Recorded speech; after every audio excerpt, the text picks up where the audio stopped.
Yo les gens, j'espère que vous allez bien, moi ça va tranquille. Je suis tranquillou.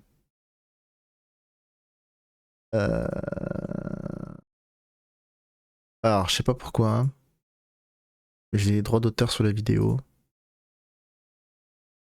Pourquoi? Why?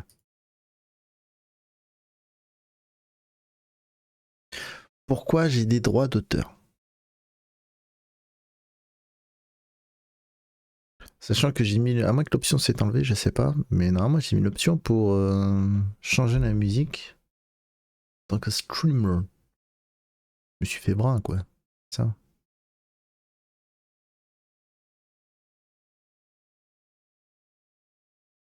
Euh, ça c'est bon, ça c'est bon. Il me faut tonton Cog, hop.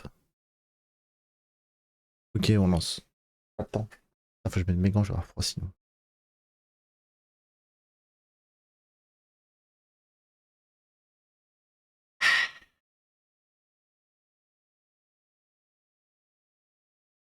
Bon, on était sur quoi déjà?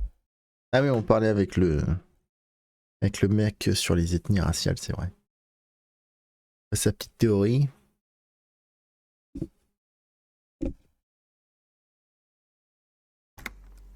Attends, quoi? Ah non, attends. Alors attends, y a pas de truc, j'ai pas activé? Oh, tu fais de ma gueule ou quoi? Le streamer remplace certains morceaux de musique protégés par les droits d'auteur. Oh. Alors soit YouTube. Il s'en bat les steakos, il a juste vu le jeu, il a fait je sais que là il y a de la musique, donc tu mets les droits d'auteur. Normalement il y a pas. Hein. Ah, quand c'est coché c'est bon? Ou quand c'est coché c'est pas bon? Ah, normalement quand tu coches c'est bon.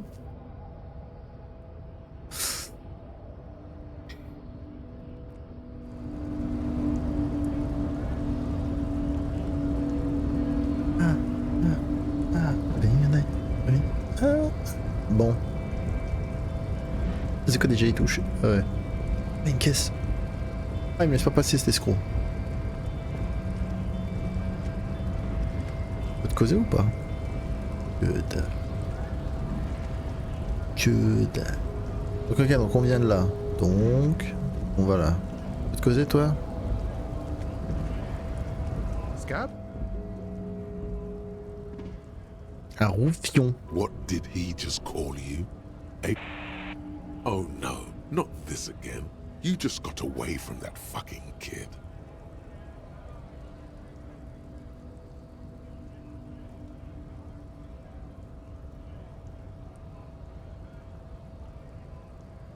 I was just messing with you. No one's ever seen a cop, Scab. Imagine, you cops going on a strike, but then another cop comes in and says, let us cop for less money. Speaking of, what brings the RCM here? To the wild north? Come to see the strife? A key, huh? What door is this key supposed to open?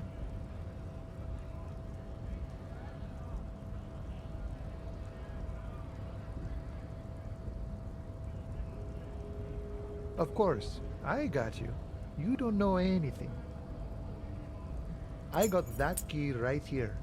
And let me tell you, it's mighty good of you to help us out during the strike. Working class solidarity, as they say.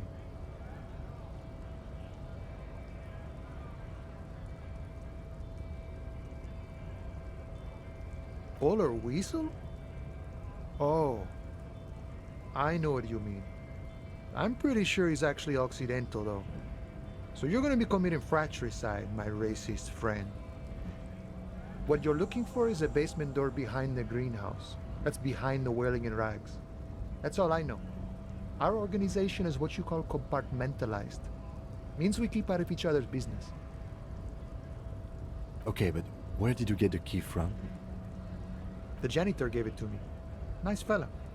We talked about life and things that really, truly matter. None of this mess we're in, this jiving and juggling. What's it for?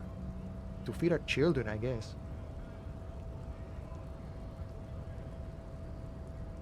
I'm more of a philosophical dock worker. I like to talk about the big picture stuff. Who I am, who you are, what we are fighting for. Who he is and what they're fighting for? This is interesting. We're negotiating our share.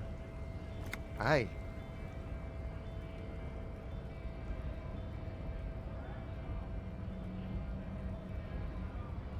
All of it. However, right now we want all the harbor workers to be on the company's board, so they could take part in the decision-making process. No. I don't think I'm a communist. Seeing something of value and saying I want it all to myself is a much older and simpler notion. No science to it at all. Even a weak child can think it. The only things holding someone back are I can't and I shouldn't.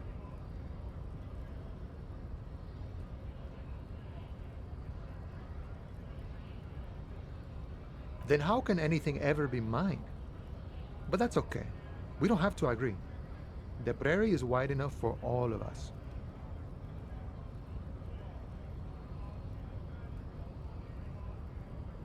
I think it's best you make up your own mind now that you've met him.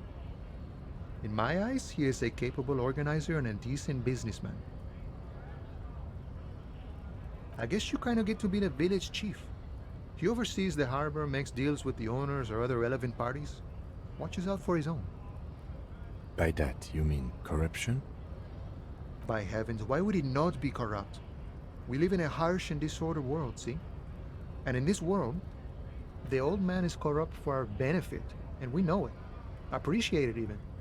He is, personally, not too lavish. He is reasonably lavish, sure. That's his prerogative. It's not like you want a saintly demeanor on a corrupt motherfucker. That would be a manipulative illusion. Besides, there are no non-corrupt systems in the world anyway, and moralism is the most corrupt of them all. Not you, you would like to say. But then there's that weasel door.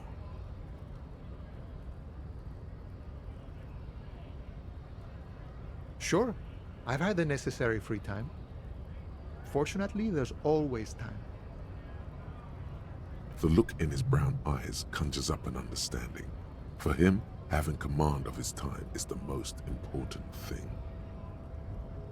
The man sits on the railing, his hands reaching far and wide. Yet it feels as if he could, effortlessly, go even wider, if need be, an endless torrent of time. The mercenary, eh? Who could have killed him? That's indeed the question. Why even do such a thing? What a thought! Why would noble workers resort to such a thing? Unless they were pushed, of course. Your dead guy was an enemy combatant. He was an agent of the opposition, attempting to undermine our honorable efforts. I ain't the murdering type, but that's just me. Large organizations like our union have all sorts of men, with all sorts of skills. He means a more violent faction could easily take care of such a thing. Understood. This has been of limited use. Still, thank you. No problem. I wish the best to you in your search. Sure, I'm glad it's not my search. Ok. Bon, pour lui, c'est quelqu'un d'autre. Voilà. Bah, il descend pas par là.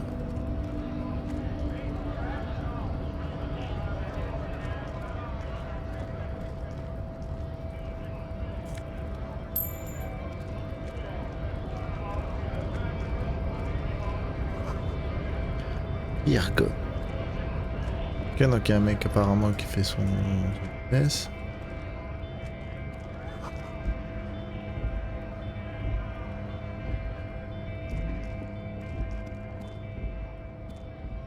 Il y a un paquet de clubs. Comment ça on peut pas le prendre?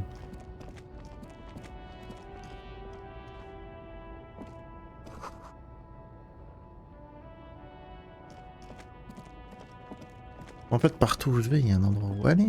Ça s'arrête donc jamais.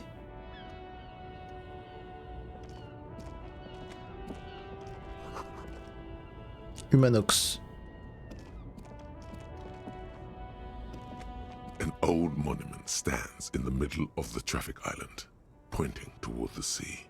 It looks as if it's been reassembled piece by piece, secured and mounted in the air with the aid of numerous ropes and rods.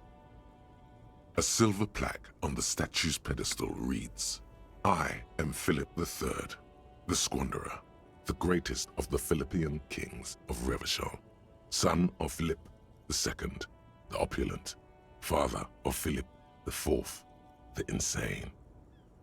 Allez, on tente. What did he Eh do? non, on reste con. You have no idea what you did a week ago. How would you Dommage, je know n'aurais plus levé what up. this guy did many centuries ago? High above you, the king stands triumphantly oblivious to your memory trouble. Ok, ok, ok, ok. Tu marques un point. Et débardeur.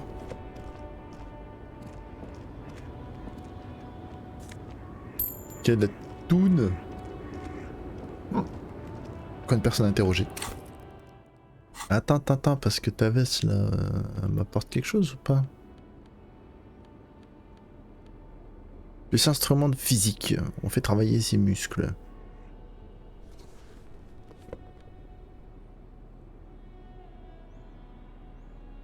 Moins de suggestion, une odeur repoussante.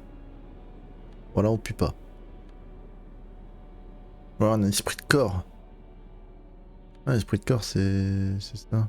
On a plus un de frisson. Pas mal ça. On a moins un de mise en scène. Zut alors. Comment zut alors. Attends, il y avait pas un truc équipé J'avais équipé. Putain, il y a tellement de trucs à faire.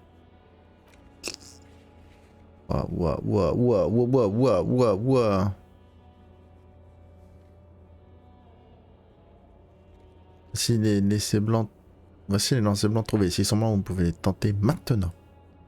Maintenant. Ah, j'ai fait ça, ok, on est à 16%. Ok.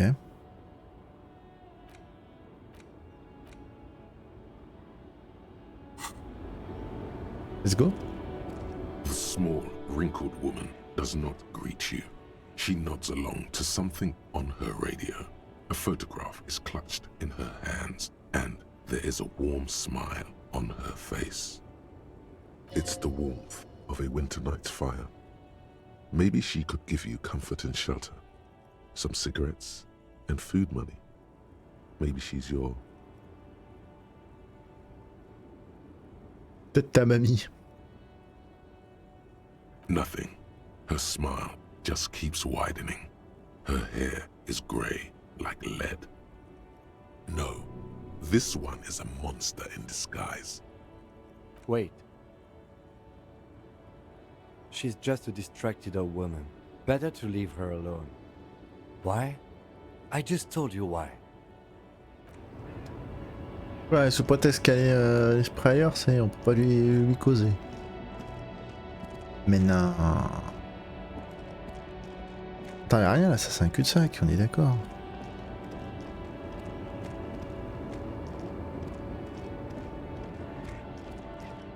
Ah. Ouais.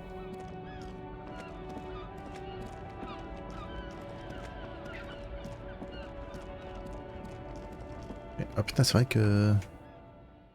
C'est vrai que j'ai oublié que... Truc mûche. C'est qu'elle juste par là du coup. C'est ça hein.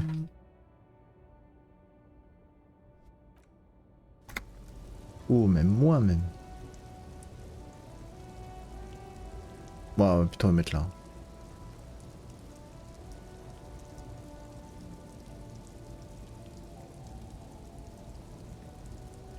Putain, y'a personne en haut.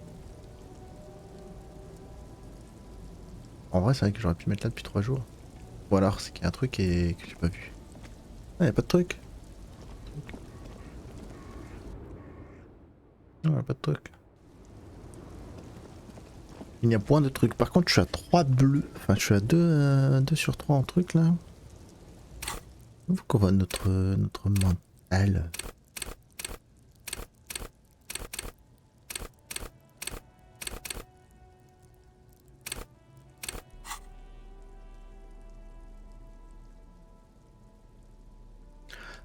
Un peu de mitaine. Non. Ah, c'est tous les trucs machin. Ouais, ouais.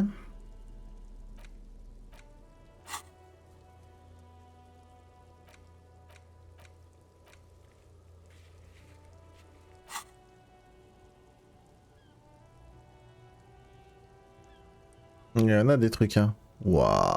Il y en a de la réflexion.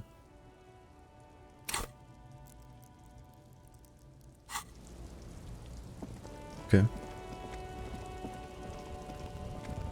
Qu'on a lui. Faudrait qu'on cause. Ah, il y a lui aussi, faudrait qu'on cause.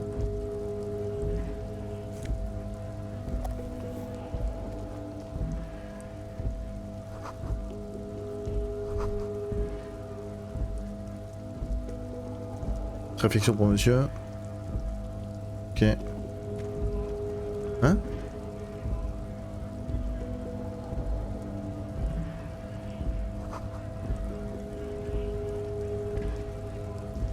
Laissez pas les beaux gosses vous impressionner, c'est trop bête. Oh putain, on peut y aller. Oh, t'as pas discute.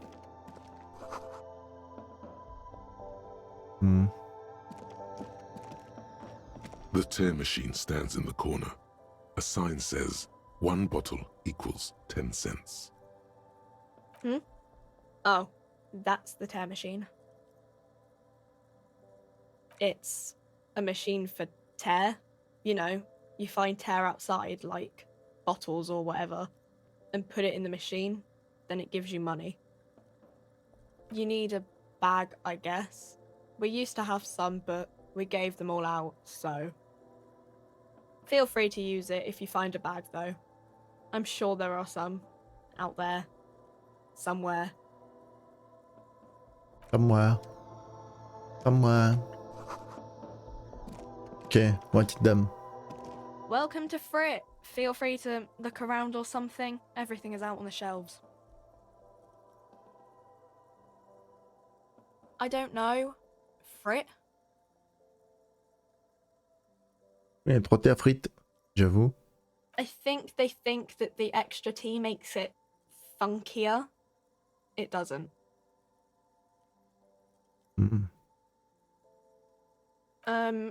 Okay. I'm not really supposed to be chatting to anyone, but... On peut échanger son chèque.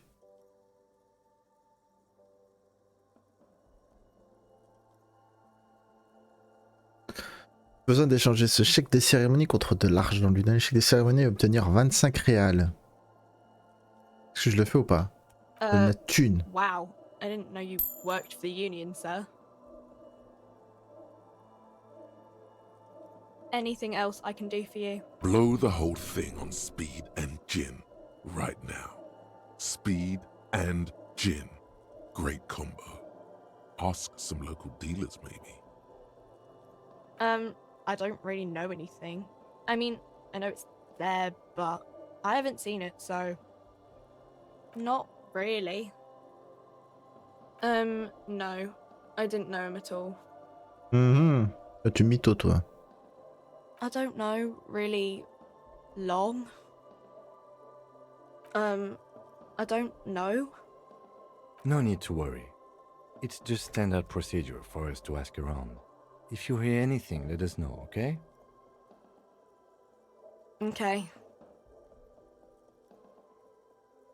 Uh-huh. Uh-huh. Uh-huh. Tiens, t'as la She monnaie looks à vendre? up from her magazine. Eyes Yes. What we have is there, in the medicine cabinet.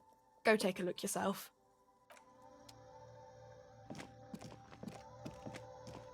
Où ça? A small cabinet on the wall is filled with various medicine bottles, nasal sprays, and blister packs. They all bear the Saint Baptiste Pharmaceutics logo. Ok, on peut allumer le menu pendant qu'on est en truc. Mais on n'a pas accès à son inventaire. C'est bâtard. Just ask me if you need anything from Saint Baptiste. We don't stock prescription meds, but we do have Nosafed, Duramine, Magnesium, and Hypnogamma.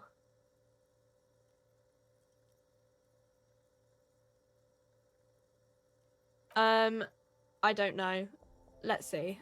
Nosafed is a nasal spray. Duramine is a really good painkiller. Magnesium is a dietary supplement.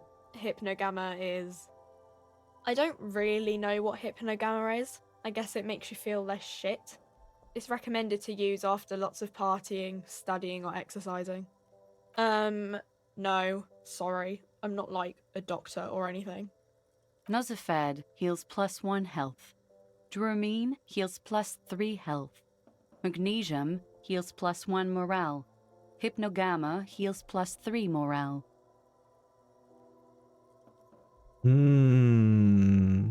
Donc ça... Il n'y a que le... Il n'y a que l'ammoniaque. Saint Baptiste, you know, the pharmaceuticals company. Saint Baptiste Pharmaceuticals, the one that sells meds out of Saint Baptiste. That one. There. Attends, je vais pas en acheter. Est-ce que je prends de l'ammoniaque ou pas? En vrai, pour $1, on va le prendre. Okay. Don't, like, overdo it or something. Mais non. Respecte-moi quand même. Comment ça, je vais me shooter? Tu m'appelles pour un drogué ou quoi?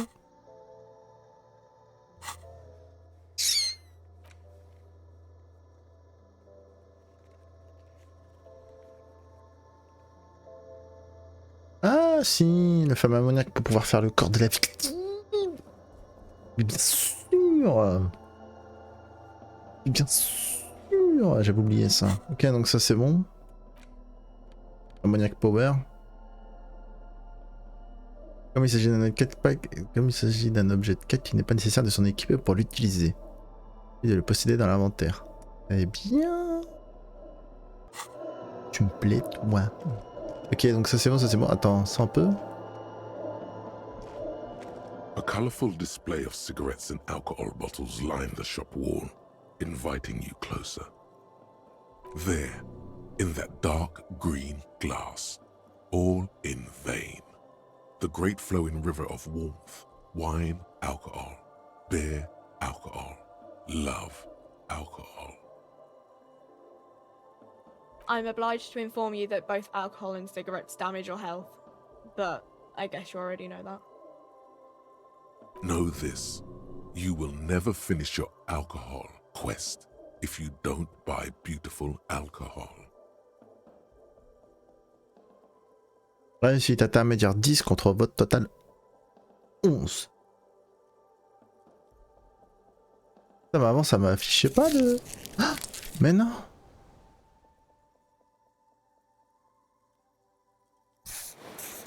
Ah, ça donne que plus ça. Ah ouais. The pale age vodka is special, I guess. It's stored in pale for a couple of years, which makes it super expensive and super strong.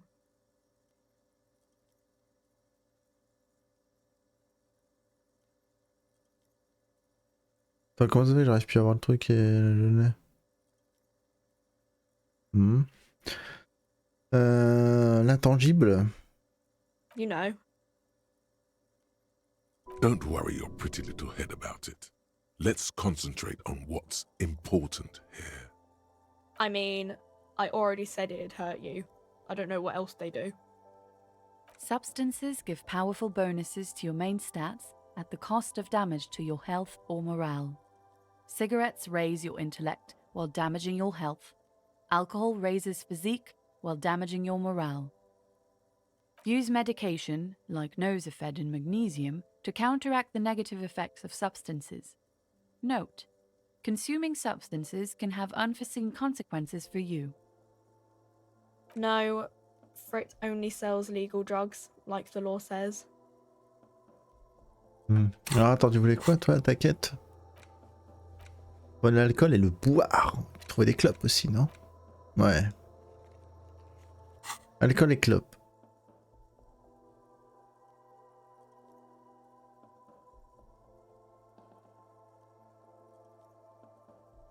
Ok, clope Here you go, mister. et alcool. Here you go, mister.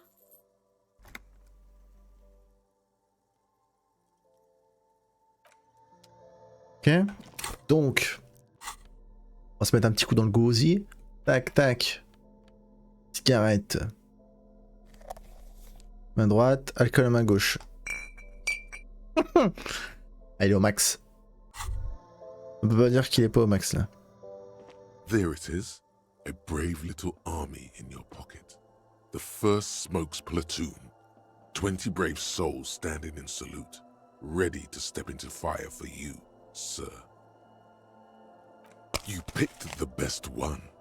This soldier is fat and succulent. What are you waiting for? Light up. Re-become yourself. Oh yes, Bratan! Please light up! You need a trooper between your lips right now! Calm your shit down! Go to Pleasureland! Become a genius! Get a load of this rock and roll cop here, people. Johnny Thundercop fishes a cheap lighter out of his pants. With a flick of the thumb, there's fire. A primal satisfaction. Here we go. Hey, you can't smoke in here. Please, don't fuck with Frit. Shut up. It's already happening.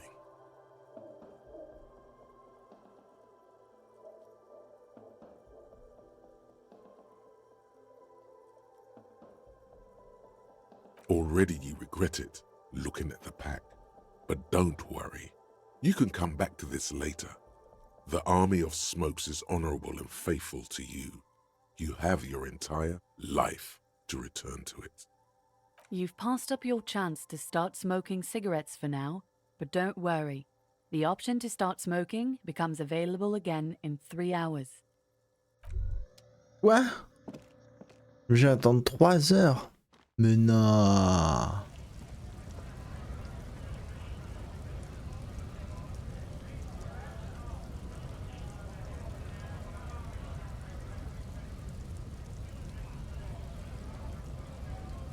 Ah, ça marche pas son truc là. Pourquoi c'est raccourci de claquer en boîte là? En fait j'aurais fallu que je bois de l'alcool à l'intérieur.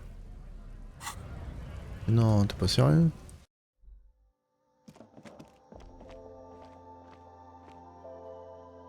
Ça marche pas, appuie sur L. Sur R. Ah, au clavier c'est quoi? Bah ça toi? C'est chelou.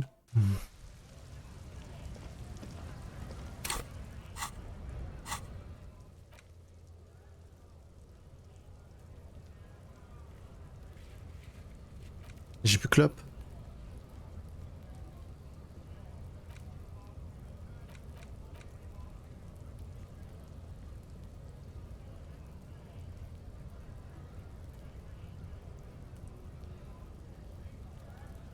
Oh, il m'a annulé le truc. Oh, l'escroc. Quel escroc. Bon.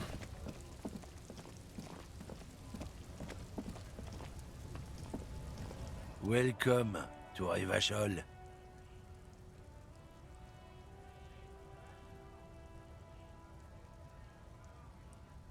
Don't you welcome to Révachol me. My grandfather came here from a 3,000-year-old racist isolationist culture, while your ancestors came to this island a mere 300 years ago. Every school of thought and government has failed in this city, but I love it nonetheless.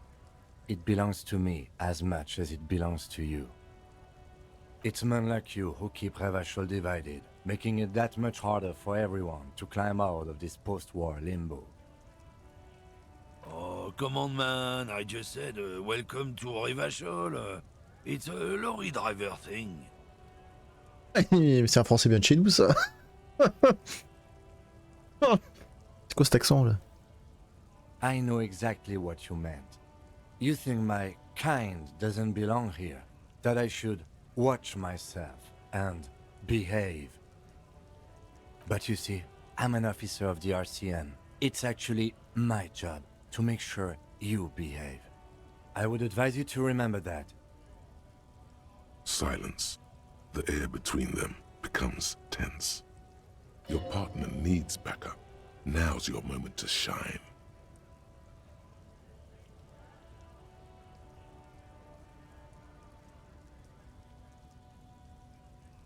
You two make a cute couple. You know that? The lieutenant exhales and resumes his regular calmness.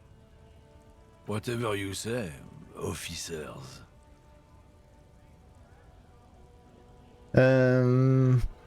It's about biological determinism, natural law, the sorting of the races. Not the most popular topic nowadays, with a coalition in charge and all. You might want to change the topic. That is, bury your head under the sand like common sheep.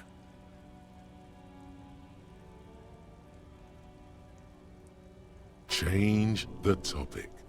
The way he says it makes it almost sound like a threat.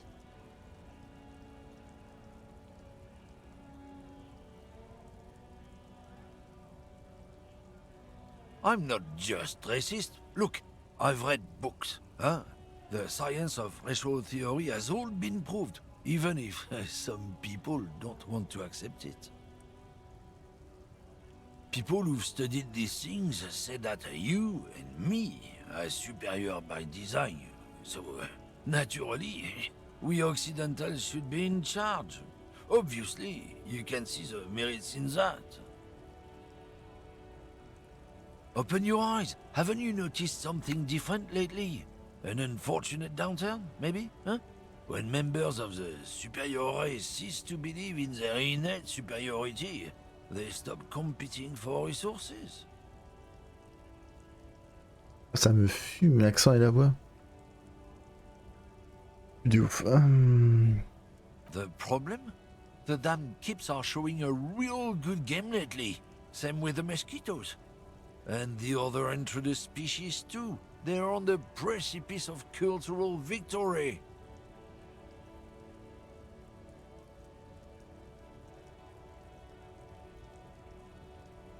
It's what the kips of Boogie Street are going for, right under our noses. And the others too, on the radio. Heard any chansons lately? Heard any mojitos or leader? No. Dominating culture is how they plan to win. They say so themselves. It's true.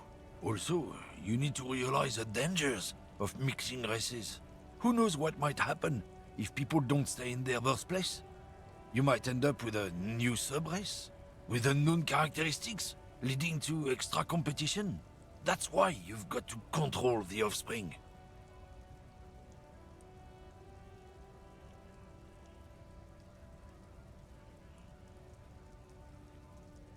Don't push your luck, Runt.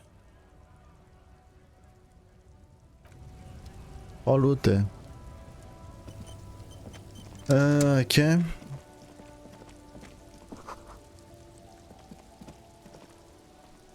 Ouais, là on peut...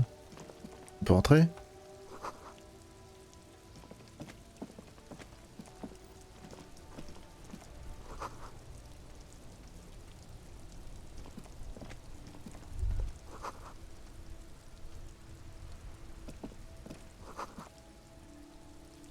All around you, rain falls on the great city of Réveillon.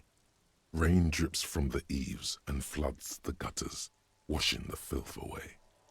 Ah, on revient sur le truc là-bas, ok.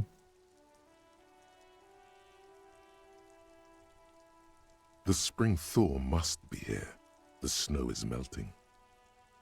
Looking up at the sky, cold water dripping from your hair. Grey sky like great battleships, clouds colliding with one another. Rain falls down on the world. Humid, your coat shields you from the rain while the city shivers around you. Sheets of rain over the water, a flight of stairs leading into the ocean. Wave after wave washing the coast of Martinaise, with its motorboats and gently swaying reeds. The ruins of a half-sunken sea fort crumble on an inlet beyond the Bay of Revachol. Ghosts rise into the sky. Your hair is an oily mess flecked with ash from neighboring coal plants. Smokestacks rise somewhere in the distance. The great gates of the industrial harbor are locked. A chill runs down your back. You shudder like an animal trying to shake water from its hide. Behind the gates, heaps of supply crates, red and blue metal shipping containers, slick with rain. The Greater Revachol Industrial Harbor is an artificial mountain range. Immense wealth resides within, and immeasurable poverty in its shadow. La Ducienne, King Dries passenger harbor. Cruise ships flanked by dock arms, cranes watching over the mouth of the river distributary. Couronne, the lower middle class. Distributary after distributary cuts the city blocks in half. 7-story buildings trail off into the rain. A silvery curtain of rain over the houses, the class divide. Capeside apartments, tower blocks crowd one another. 4.46mm bullets still lodged in their war-torn stone walls. Hallways collapse from the mortar hits of a war that was lost long ago. Clotheslines go to waste in the rain. Radios play. A yard. Rain falls onto the roof of a woodshed. Coal leaks into a puddle beneath a dead man's feet. He swings from a tree, bloated. Droplets of rain slip from his cold cheeks. A traffic jam. Rain thrumming on the roofs of motor vehicles. Inside, drivers watch water streaming down their windshields. The statue of a king shudders. He too is cold. The canal bridge has been raised. The road ascends. A raised motorway loops above the ghetto. Beneath its concrete columns, a sea of rooftops, woodwork, and tar stretches northward. 4-story buildings as far as the rain can fall. The snows melt in Jamrock. Revachol is the capital of the world. Jamrock is the capital of Revachol. Droplets form on your eyelashes. It's home.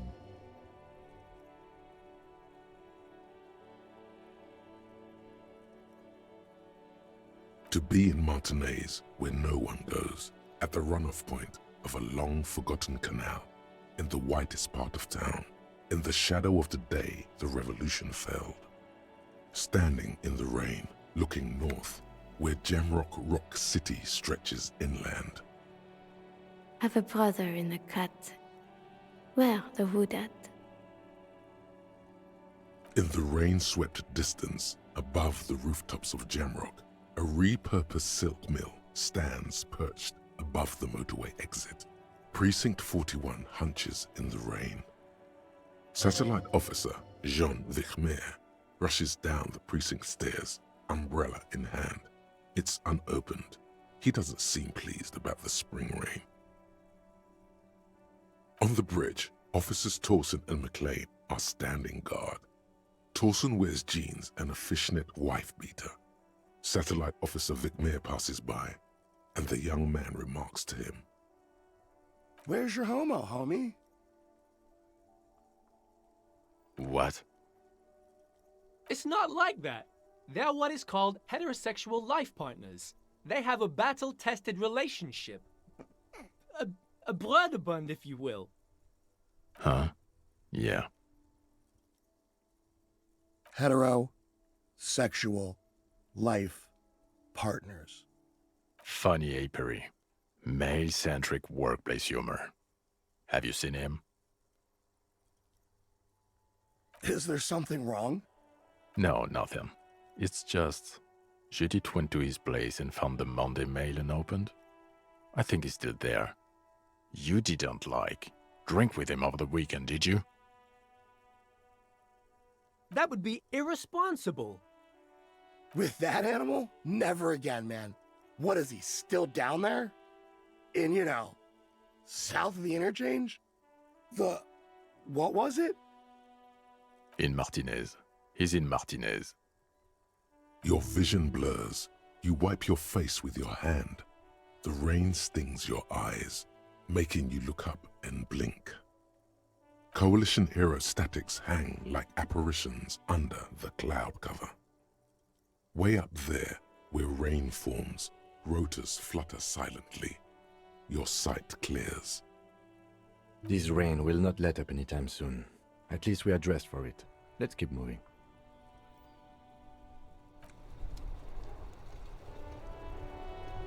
Ok, attends. Ah, on dézoome pas beaucoup. Hein. Ok, mais au moins, on revient sur la map qui est là. Ok. Là, on a la Gova aussi. Before you stands a motor carriage. The bodywork is covered in blue and white livery, bearing the number 57. In the cabin, you are welcomed by a set of steering levers, a radio microphone on a hook, a pull-out toolbox under the seat, and the soft glow of the fuel preheater gauge. The frequency tableau lights up, and the green button labeled Prime Line glows like a feline eye. And then you hear something. The soft purr of electrical kittens, radio waves cast far and wide over the metropolis. A woman's voice greets you through the static. This is Precinct 57. Hello, Lieutenant. How may I assist you? Hello, Alice. Please assist our colleague from the 41st Precinct here. I'm putting him on. This is Officer Alice Demetri, Precinct 57. How may I assist you?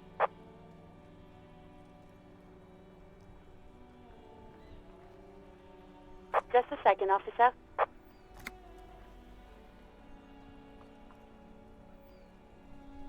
Ten 2, 10-5. This is 41st. Come in, over. Et come in, over. A scrawny old man sits in a dusty cubicle, smoking, with a large white rectangle sewn on his vest. In front of him is a box-shaped apparatus with an array of wires and antennas. The radio switchboard. 10-4, what's your status? Over. 10-18, 10-20, over. Tu sais quoi? State your message, sir. Over. Ramène ton message, sœur.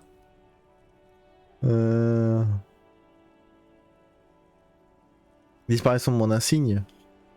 10-9, repeat message, over. 10-4, message received. This is a very serious situation. I need to 10-22 the captain. Over. Ah la vache, il fait même pas d'effort le mec. 10-22, the captain. This sounds bad.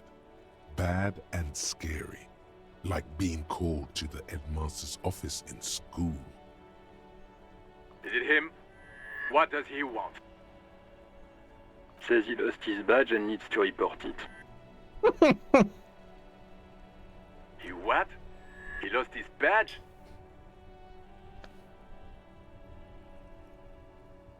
This is Communication Officer Jules Pidieux, sir. Over. You mean your partner? Over. What is he saying? He's asking who you are. I'm his goddamn partner. It's your partner, Satellite Officer Wittmar, sir. Over. Non mais comment quand ils ont fait l'enregistrement, ils se sont pas rendus compte que ça passait pas? Did he lose his memory along with his fucking badge? Who lost his badge?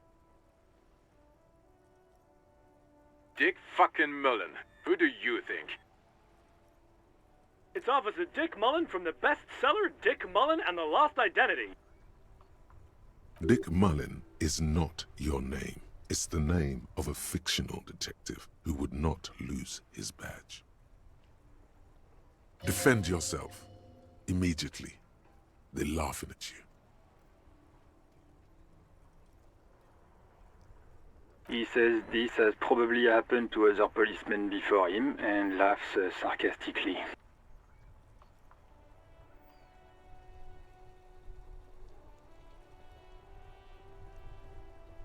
Oh god damn it. Is he fucking kidding? The whole station's gonna be dicked for this. Satellite Officer Vikmar is wondering if you might be joking and adds that this tarnishes the reputation of the entire station. Over. Mullen dicked us.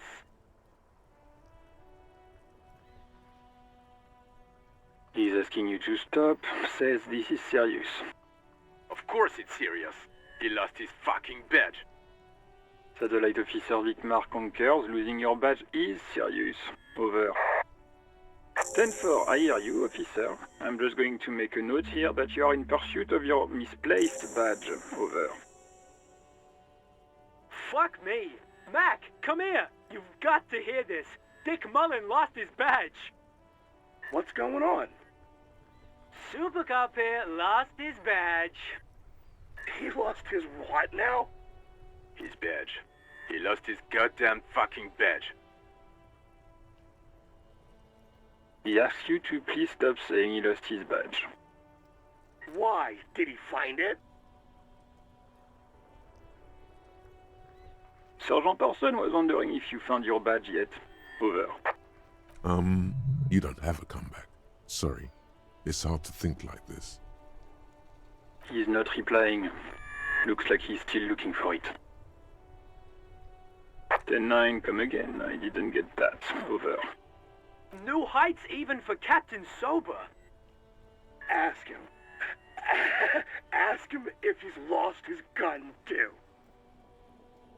Sergeant Orson wants to know if you lost your gun too. Over. Oh, fuck. Oula. Oula. Oula. Oula. Attention. Even before you can get the words out, everything gets scrambled in your brain. He says he didn't lose his gun, or his phone, whatever that means. Ask him to describe it. His gun. Not his fun. Just the gun will do. Satellite Officer McLean requests a description of your weapon. Over. The fuck do you need a gun for? Look at the pythons on your arms. You are a gun. The biggest one in the world. Oh, request a description, huh? We'll give him one. Describe the plasma gun.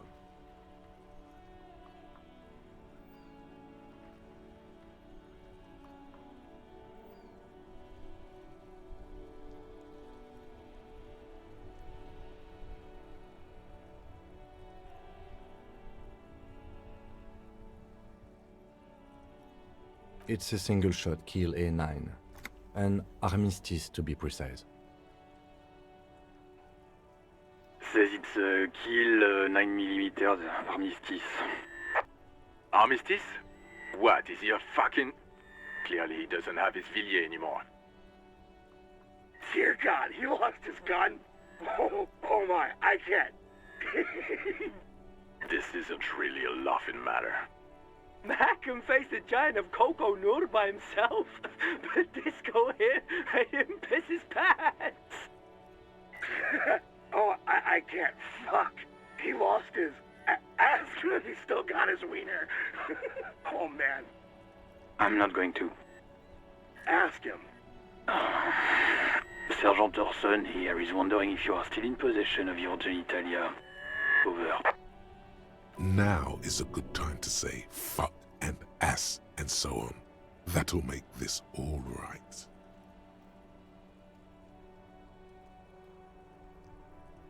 That's a negative. Not going to say that. Over. What's he saying? Share with the class. He said he sodomized your mother. The prick ate Mama's vanilla waffles at the captain's birthday party. Some nerve he's got. Violence. Sure her vanilla waffles were the only thing he ate? Shut up, Chester. This isn't funny. This is my mom we're talking about. Tell him to apologize right now. Sergeant Orson requests that you apologize for the claims you made about his mother. Over.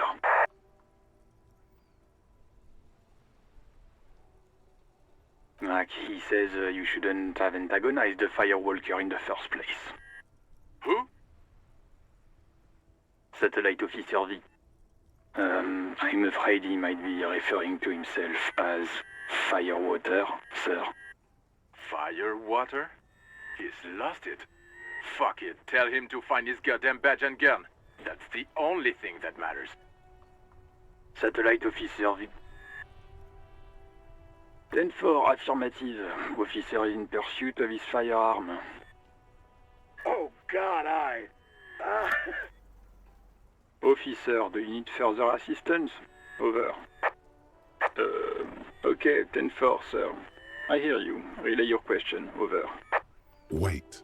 Before you say anything stupid, think it through. Be smart about this. Ask if he's there alone. 10-4, sir. I'm not hearing your question.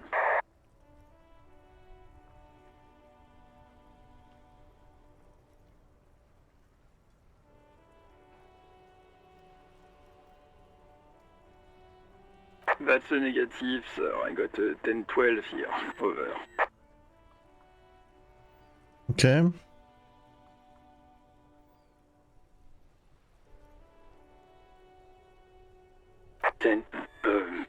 Excuse me, sir. Over. You probably don't want to continue on this road. Come again, sir. I didn't get that. 10-9. Over. What? What is it? He's still on the line? He wants to verify the information on his badge. But of course, it says Dick Mullen, High General of the Revacholian Cavalry Force. Tell him to stop wasting time. What do you need, sir? Over. Okay. Understood, sir. Over. Roger that. 10-10. Over and out. 18 kilometers to the south, in the 41st Precinct's relay booth, a small crowd has gathered around Communication Officer Jules Oldboy Pidier, around a dozen cops. The small room is filled with cigarette smoke, abuzz with laughter, when Officer Judith Minot enters. Her left arm is in bandages, and her hair trimmed short. What is going on here? Did something happen? What happened is my partner made contact. It's not good. He's lost his badge and his sidearm. He seemed confused, delirious even. Mac, the torso Torson, is finger-fucking his fist, laughing hoarsely and apparently telling some dirty story to his partner, Chester McLean, near the entrance. Yeah, Mullen was fucked, alright. Sounded fucking drunk to me. Yeah, Mac's right. That was some gnarly shit there. Enough! None of this is funny. It's fucking sad. That's what it is. He's a cop. He's one of us, goddamn this. We must help him.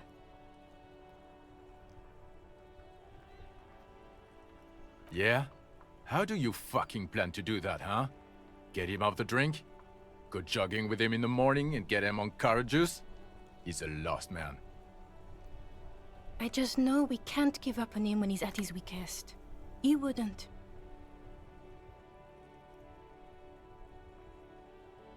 Mac, man the door. You know what he told me? I don't want to get better. I want to get worse. Those were his words. This shit does not leave this room. Not a word of this to the captain, or anyone else. We'll give him a couple of days to pull his shit together. I guess I can hold off the report for a few days. Good. Okay, everybody. Nothing but a prank call here. We all got our laughs. Now get back to work. Far north, on the other side of the motorway, the officer quietly hunches with his hand in the motor carriage. A Voyons. metallic drawer slides out from under the seat and clicks into place. The tools inside are neatly organized. Take what you need, officer. It's going to be a long case. I'm not protective of my tools, like some men are. He's clearly a little protective of his tools. But what can you do? Work is work.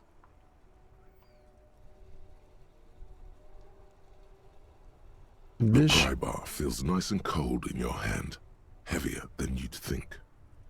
Cold and heavy, like truth. You feel like you're reunited with truth once more. Useful for opening all sorts of doors and lids. The handles are long and sleek. Snap, snap, go the cutters in your hand. It's robust, weatherproof, and well-made. Police issue, blue. Lets you see things in the dark you would otherwise miss. The pull-out toolbox slides back into its nest. Preheater gauge casts a warm glow on the steering levers and the radio on its hook.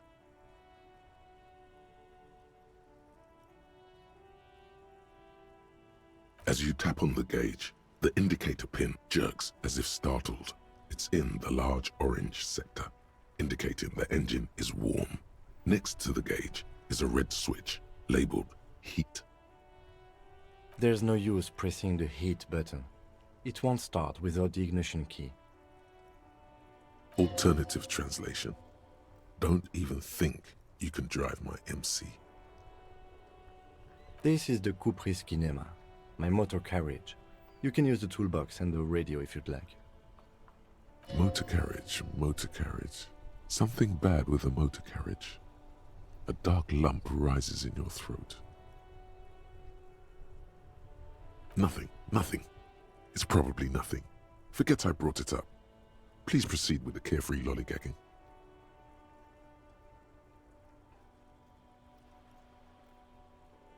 A motorized vehicle, officer. I'm sure you are familiar with the concept.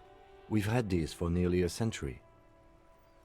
The Caprice motorcar does provide most of our patrol vehicles, yes. In the cabin, you see a set of steering levers. Okay.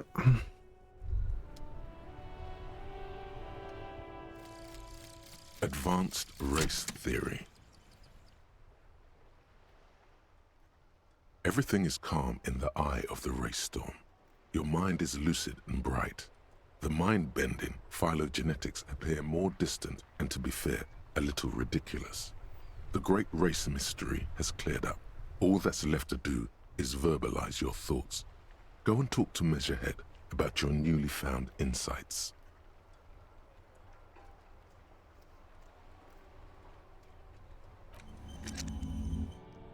Ok.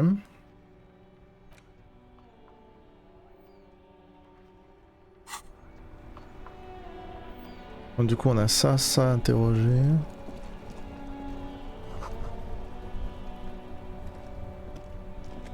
The worn and beaten wooden planks of the bench do not look overly comforting.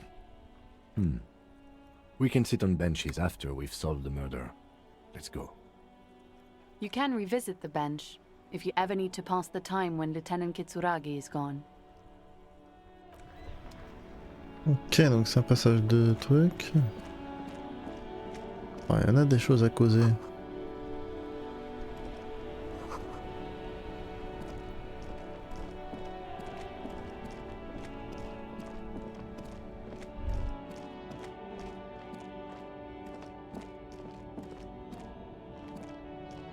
There's a pile of cheap sunglasses in a small box, a variety of shapes and colors. You like sunglasses, officer? I've got the latest styles right here. These are all boring. Boring third-rate ho-hum sunglasses made of cheap Syrahese plastic, the kind of plastic that melts in the sun. These are all first-rate sunglasses. Premium design, superb material, very cool. UV resistant. These will definitely keep your eyes safe and cool while doing your dangerous police work. No luck. All you find is this lime-colored cellophane visor, produced by a bargain sportswear brand called Amphibian, apparently. There's a malformed green frog on its bent cap. Oh, that visor is perfect for you, officer. It'll definitely keep the sun out of your eyes while you're shooting criminals. Bang, bang! And you don't like it? Sure, Square Joe. No problem. Let's get you some real shades. Abort. These are hideous. What's more, they don't even fit. Damn, officer! You look like a mega secret spy. Very secret. They're perfect for concealing your blood. No, you are definitely not buying those. Are you sure? But they look so good on you. You should think this through, officer. Ok. You see two lowly, defeated speakers, thralls, slaves basically, perched atop them like conquerors surveying the land. A pair of found, durable wear sneakers, ultra series. I can see you with taste for luxury, officer. Can't keep your eyes off those sneakers? A pair of found ultras. The design is impossibly sleek and simple. A futuristic silhouette with a sleek monochrome colorway, a jet black upper, and a silver-lined midsole. Those sneakers, mister. Those sneakers are the latest found sneakers. Super air, super fine, super cool. Only 50 real. These once respectable speakers have been conquered, reduced to a mere prop by the indomitable found ultras atop them. No, don't look at the speakers, officer. Look at the sneakers. The sneakers are the stars here. These, officer? These speakers are Samaran garbage. I'm ashamed to even use them for props. Don't waste your time on them. No way, officer! These aren't for sale. They're bad speakers. Low-fi socialist junk. Well, if you want them... But see, they are the pedestal for my sneakers. If I let go of the speakers, where will the sneakers go? I can't leave premium lifestyle sneakers on the ground. If, on the other hand, you wanted to buy the sneakers too, I could maybe throw in the speakers for little extra. 50 cents? Mhm. There are clothes inside. Cheap second-hand clothes, smelling of strangers' body odors. Don't be shy. These are premium class clothes. Good quality fabrics, best retro design. Save the economy with your style, officer. You find your hands deep in tattered and faded garments made from weird polyester blends that make your body itch and sweat in all the wrong places. Economical, but also trendy. Look first-hand, buy second-hand. Keep the economy moving. Oh. 42%. No good. All you can come up with are some treated wool pants. You can tell they're too tight around your thighs and too loose around. No luck? Why not take another look, officer? Keep supporting the economy.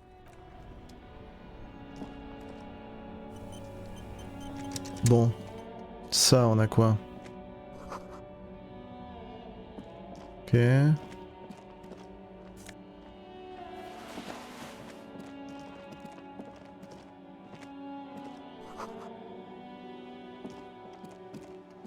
G'day to you, officers.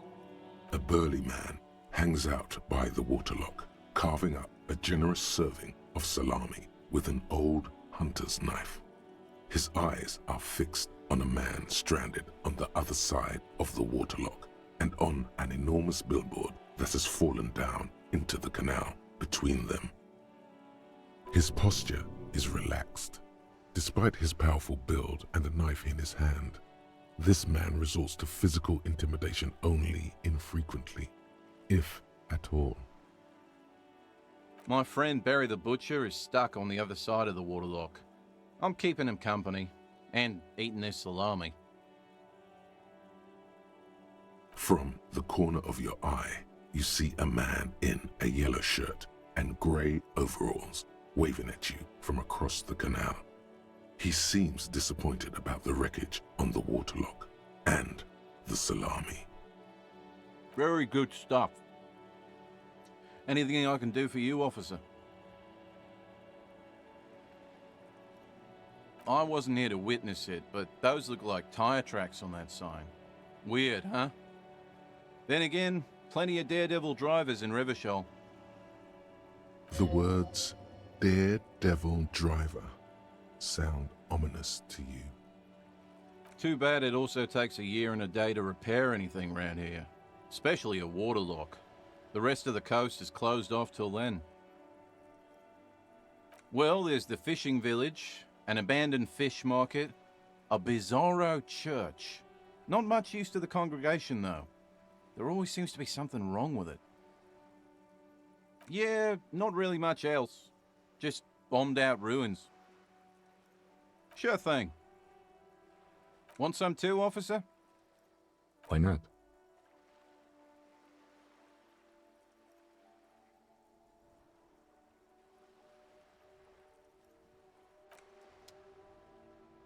Okay. A couple of indicator lights are missing from this control panel. Loose wires dangle from the now vacant holes. In the middle is a lever. Beneath it, a small metal plaque. This panel usually closes the waterlock, turning it into a bridge that lets you cross the canal. But there's a crashed salmon and butter sign in the way. Pulling the lever probably won't do anything. You pull the lever all the way up until the metal clicks against the contact pins. You hear a soft clunk. Then, nothing happens. Nothing happens. A cold gust of wind blowing in from the sea. A spring brings the lever back to its original position. You still need to close the waterlock to get across the canal. Some other way. Wasn't there a sign over there saying functionality will be restored on Wednesday morning? Ok. On peut pas prendre les escaliers, on peut pas se barrer. Ça c'est mort, on peut rien y faire. A crumpled billboard reading, Samaran butter soaks in the canal. Two ugly lines mar the bright countenance of the blonde boy depicted. Whatever it is, the boy on the billboard seems very happy about it. Just some tasteless advertising at the bottom of a canal. No use rubbernecking now. Oh, c'est incroyable, on rate tout. Y'a quoi là?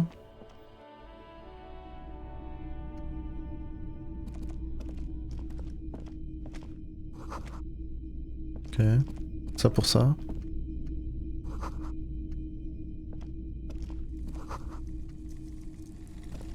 You see rows of toy soldiers guarding the rest of the trinkets displayed on the table. Some on horseback, others in rags, others yet in bright blue uniforms. All are stern and unyielding in their duty. Try to find something pretty and cool here, then use it to win her back.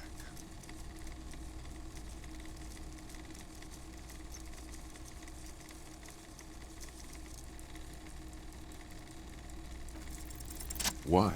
What's this? A headless man riding a horse? A headless man wearing futuristic tracksuit trousers that say found? Oh, that's the headless phone rider. The headless phone rider. It's an urban legend about a man who rides the streets of Revachol sporting a fawn tracksuit. As you see, he's missing his head. 50 cents. Bargain price. I'll throw in the tiny cap too. I think he's looking for it, or something. That part of the story has many Did I mention that this figurine is supposed to be lucky? Always carry it with you. That was a very smooth salesman's grin that almost comes off as earnest. You should learn from him. Yes, buy something nice. A figurine. This sounds off. You shouldn't trust this guy. Big men on big horses, clad in lamella armor and carrying flintlocks, the kind that would mow down a line of enemy soldiers in the blink of an eye. Franco-Nigerian knights. I used to be very serious about these guys. A long, long time ago. They're not all blue. These figurines also wear gold coats and caps, complemented by orange trousers. They are variously posed, wielding swords and rifles with bayonets.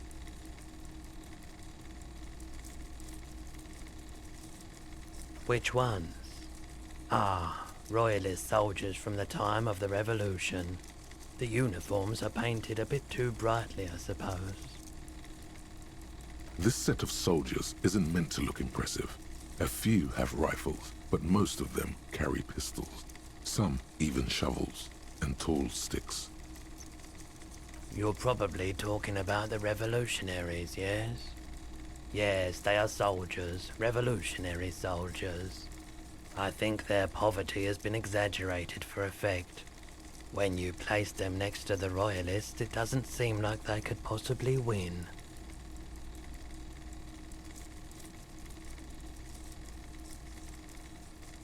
Maybe. He seems to have his own take on the conflict played out in perpetuity by these toys. Might be interesting to find out what it is. Hey, what do you do? A typical Martinez streetlight sits among assorted floor and table lamps. The light pole has been carefully cut, and the wiring has been redone and attached to a standard indoor plug. The light buzzes faintly, but persistently. Yes, officer. As you see, it's in perfect working order. It was brought to me to be altered. We are not here to investigate the theft of city property.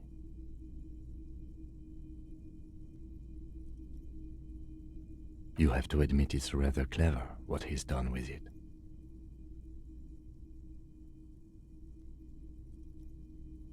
$700 real. A bargain, I dare say. A bargain? No, it's not. He's trying to sweet-talk you into buying trash. J'imagine que ça ce que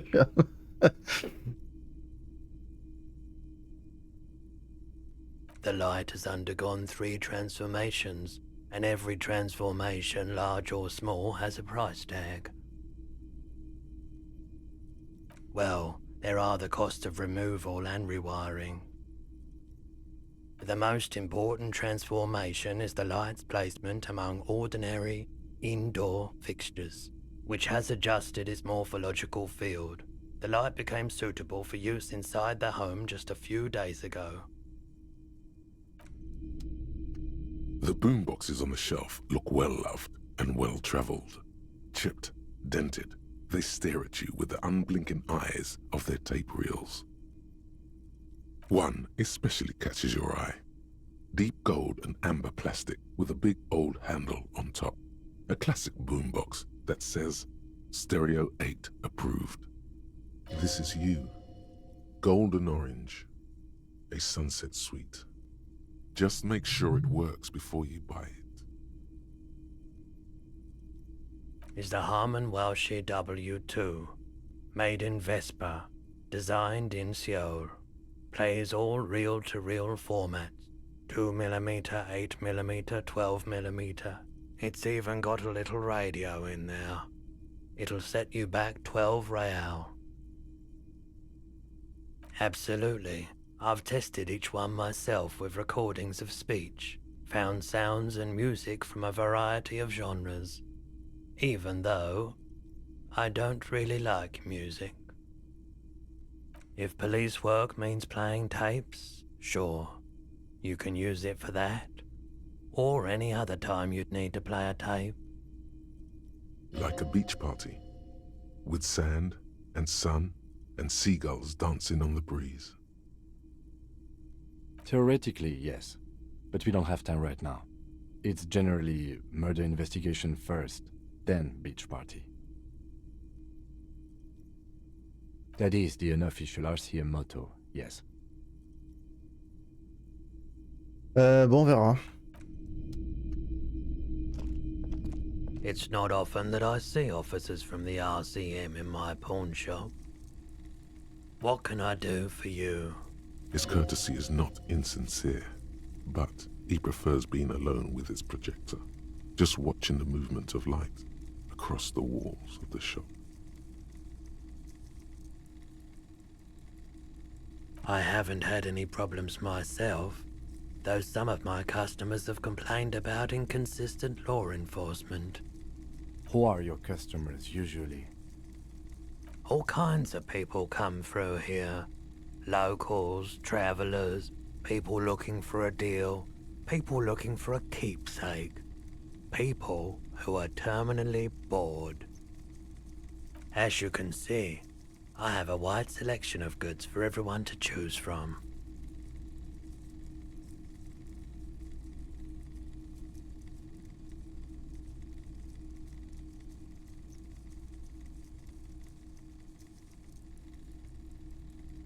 It keeps me entertained.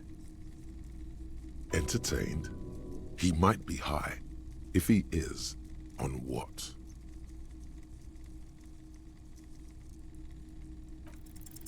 Okay, he definitely is high. Whatever it is, you've probably done it, and many other things besides.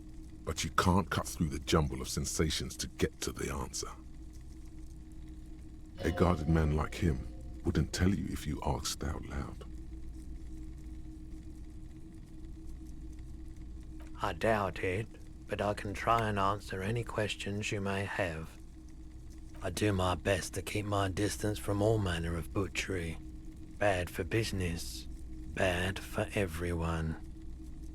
No one likes to see what you have to see every day. The pawnbroker's gaze is already fixed on the dancing colors. Someone else came here earlier today asking the same question. I promptly sold her the gun you pawned a couple days back. What? Sold? The lieutenant shifts from one foot to another, alert. You... With Kim here too? That just sounded really, really bad.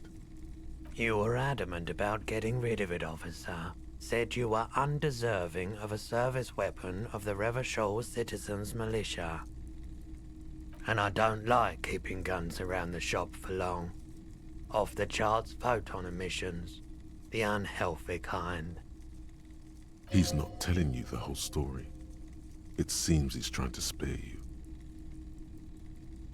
You weren't quiet yourself, officer. You were very distraught.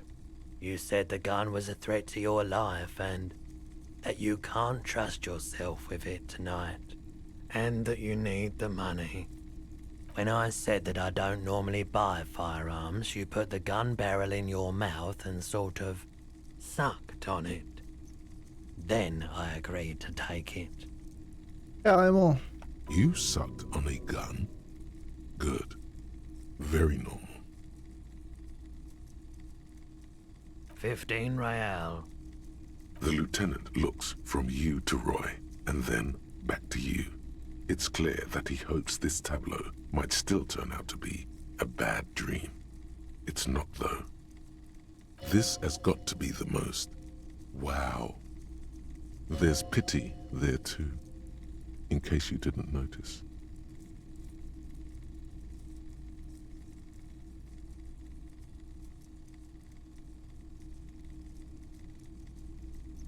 Comment ça se fait que j'avais les trucs et... Ah. Ah. Ok.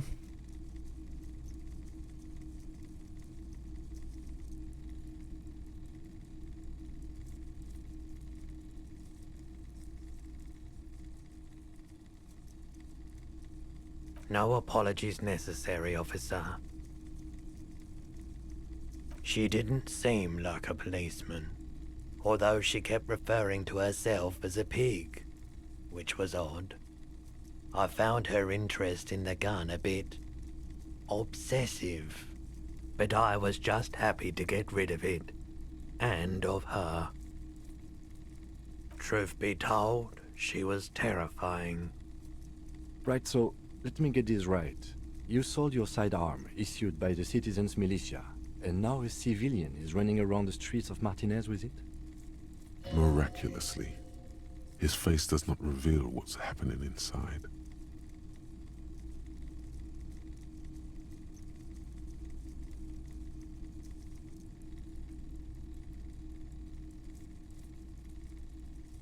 In that case, she'll be happy to get a visit from us, if we can find her. My apologies, officer, but I have no idea where she was coming from or where she went. A needle in a haystack. There is nothing you can do about it right now. You'll just have to hope Everett wasn't lying, and the Union can track her down in time. Maybe.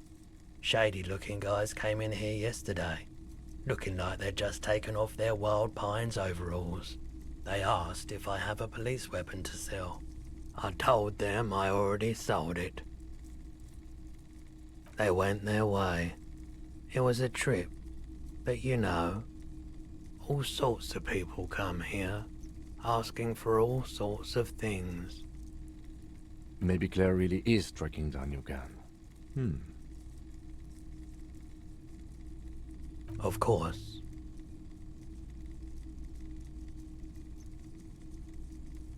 Donc, comment ça, j'ai quelque chose à Let me have vendre? a look.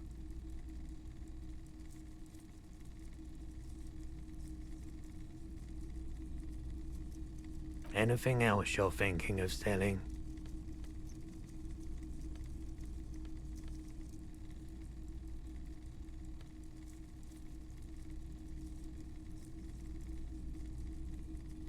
Je sais même pas ce qu'on peut vendre. Another time, perhaps. Ok.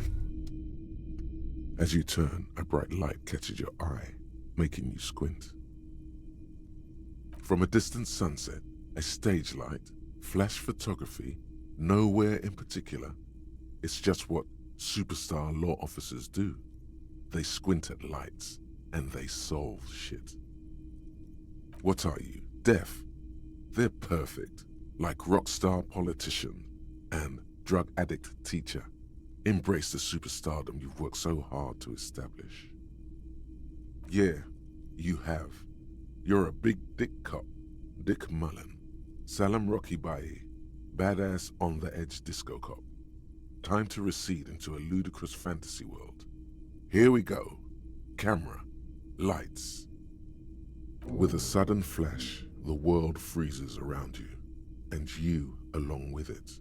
In an iconic monochrome solution, a black silhouette against a rasterized orange world. It's on. Ok. Attends, on a un point, c'est ça?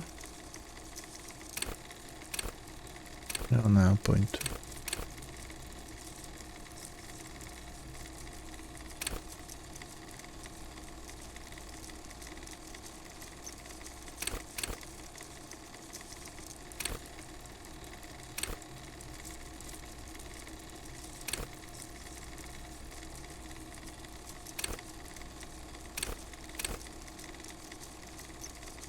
Je sais même pas quoi améliorer, je sais même pas quoi faire.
Je sais pas c'est quoi le chiffre déjà.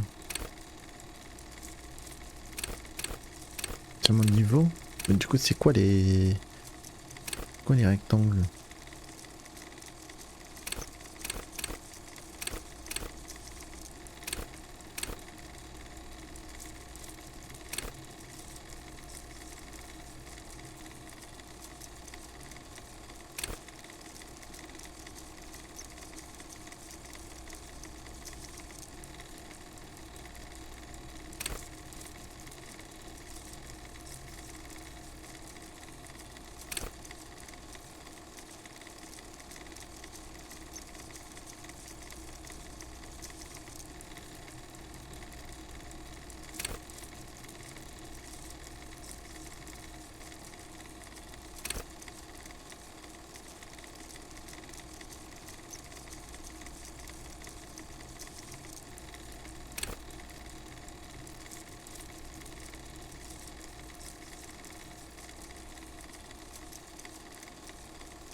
Quoi mettre?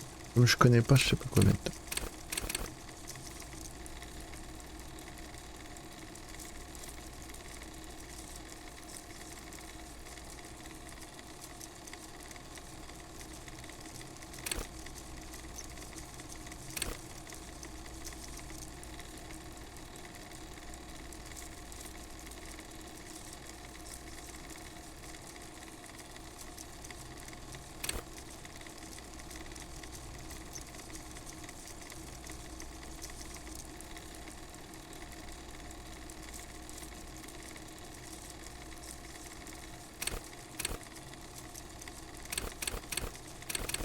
Je sais pas.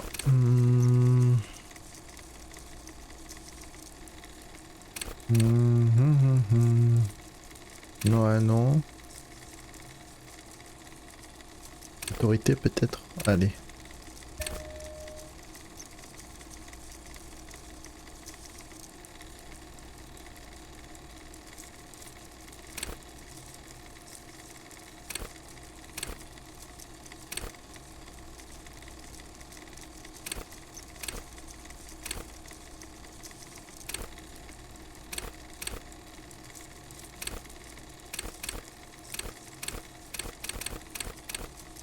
On peut accepter ou on peut... ouais. Très bien, très bien, très bien. Ensuite on a...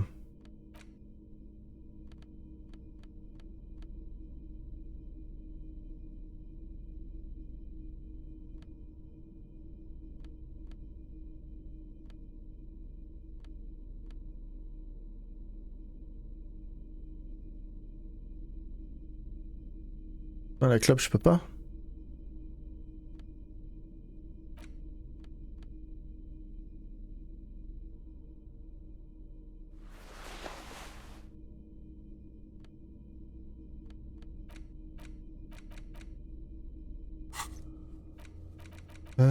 Cherchez votre insigne fermée l'écluse mercredi.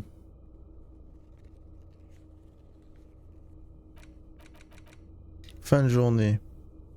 Après 22 h, ok. Donc lui c'est fini. Là maintenant on a une superstar.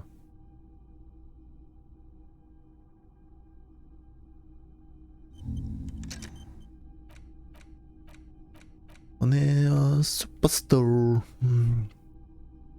Ok. Très bien, très bien, très bien. Je peux pas boire un coup, je peux rien faire. Je peux pas boire un coup. Je vais attendre 3 heures pour boire un coup. Quand l'écluse est... On est déjà mercredi.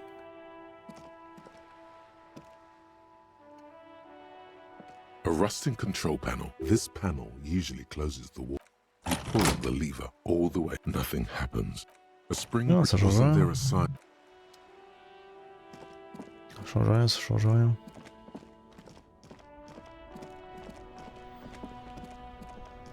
Ça c'est bon. Ça on a fait.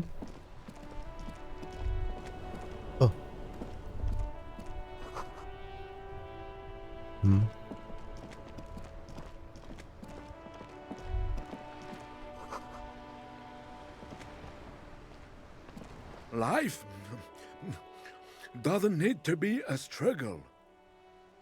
I'll be with you in a moment, officer. Let me just finish my sandwich. Talk to angry old René first.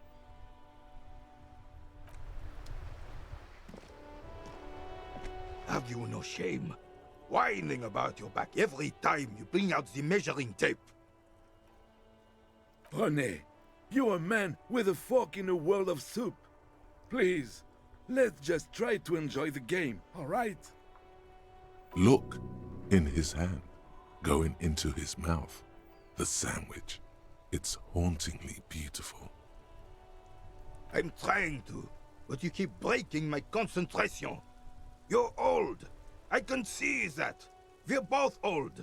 Now stop grabbing your ass like it's a girl. These manly men are playing balls. This is a ball game. Grab a ball and play it.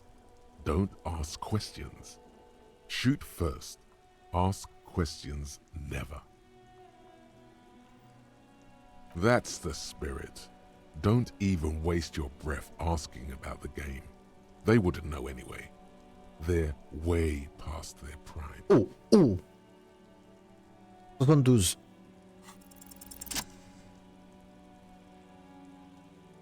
Allez, dans le cochonnet. Spa.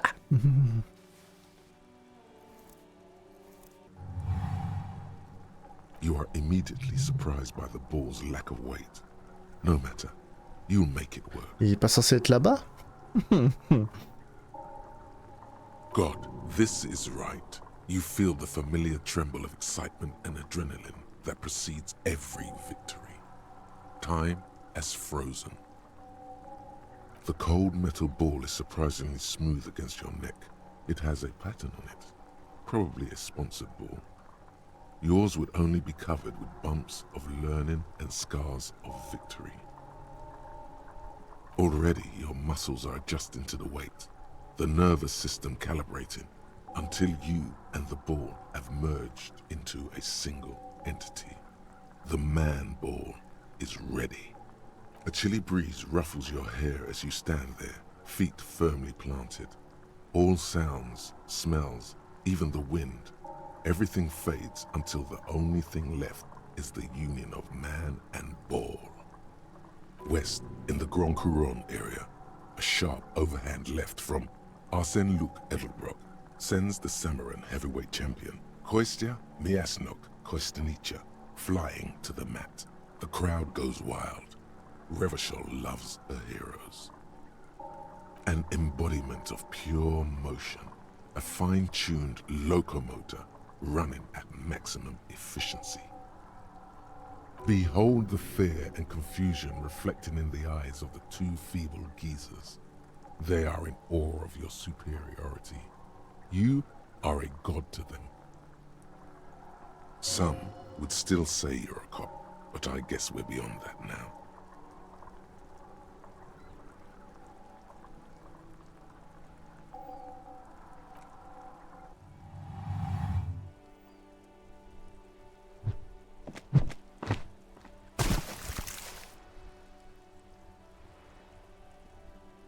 Merde! Bordel de merde! What the hell is your problem?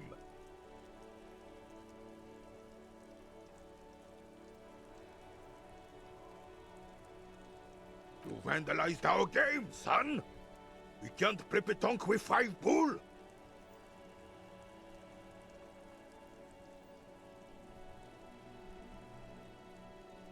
No, we are not good, goddammit! We want our bull back! Take it easy, René. This is just a misunderstanding, isn't it, officer? No harm done. Of course there's harm done, you orange slug! You owe us a goddamn bull! You are an officer of the law, with way more important things to worry about than bowls. Don't take this crap. Good. Mistakes are forgiven, when men at least try to right their wrongs. I believe you will try. Now why did you approach us? Just talk. It'll smooth things over. Old people like attention.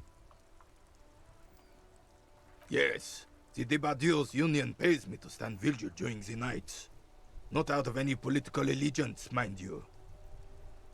I'm an old man. Don't sleep more than a few hours every night anyway, and money is tight. He feels like he has to justify himself for some reason.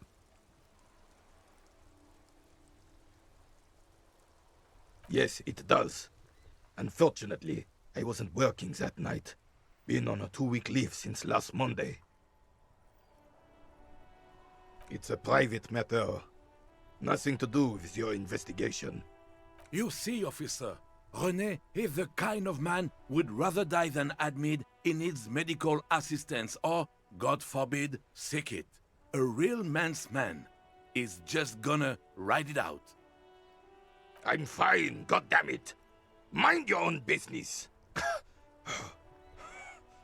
It's nothing. Just got to cut back on coffee. No one. The bus has been unmanned since last Monday. There's no other guard. It's just me. No one has been guarding the container yard since last Monday. Yes. It's not actually an issue. I mean... Look, officers. The container yard doesn't actually need a guardsman. Never had one before René. Monsieur Claire had that booth built specially for him. It's mostly decorative. The possibility of someone being in there is enough to discourage any ill-minded individuals. Evrard created this job for René because he knows the Royal Carabiniers' pension of honor and PTSD isn't something a man can live off. A decorated Kingsman collecting tear reflects bad on the whole neighborhood. His words.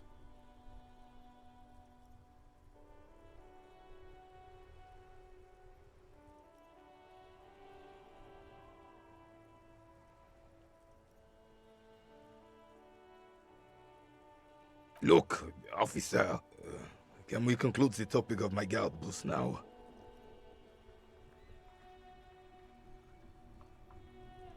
She is nobody. This is none of your concern, and I refuse to discuss my private affairs with the RCM. The lady is Jeanne-Marie Beaulieu, and she sure as hell wasn't a nobody.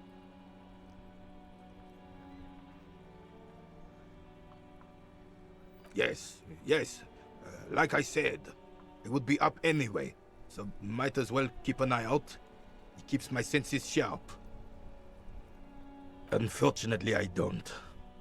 Unlike most of the locals, I have no qualms about assisting law enforcement, but this affair has passed me by completely. In Martinez, the Union is the law, so can you really blame them? Cop is a pejorative term. I don't have a problem with policemen. On the contrary, I admire the effort to bring order to our streets. If I knew, I would not be afraid to tell you. I simply don't. I'm an old man, not a coward. The daily business of the riffraff no longer concerns me. This is a man with a lot of past, but little present, and almost no future. Yes. The terrain here provides an interesting variety to a familiar game. No. It was left by heavy artillery fire. Heavy artillery fire, you say? That's the best kind of artillery fire. Very interesting. Why what?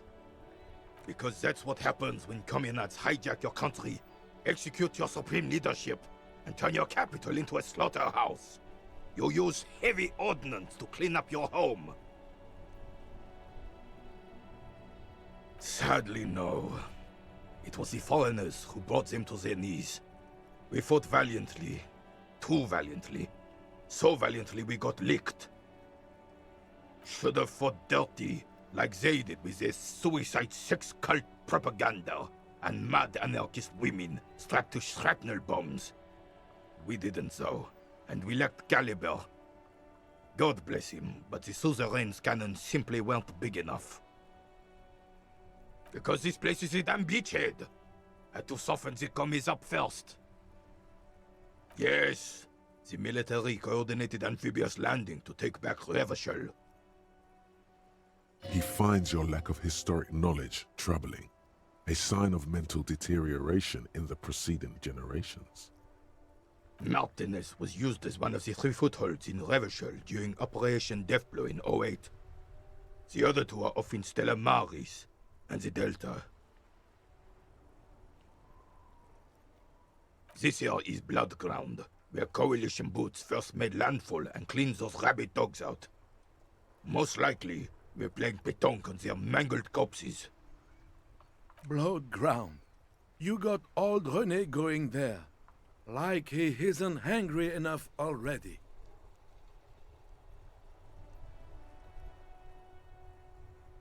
Damn right, son. They laid the fire of hell on this city before they stormed it. And it worked, too. He approves of this radical approach, knows it was necessary. The rest of the city got cleaned up, but Martinez they keep as a monument. And now the Union Socialists are practically running the place. Well, it's your own damn fault. You, we, the Coalition, Revachol, whoever you want to blame, never finished the job. Officially, the party never surrendered. Of course they still hold influence. You don't even begin to truly understand the players at the table, let alone the specific circumstances surrounding the... What do you think?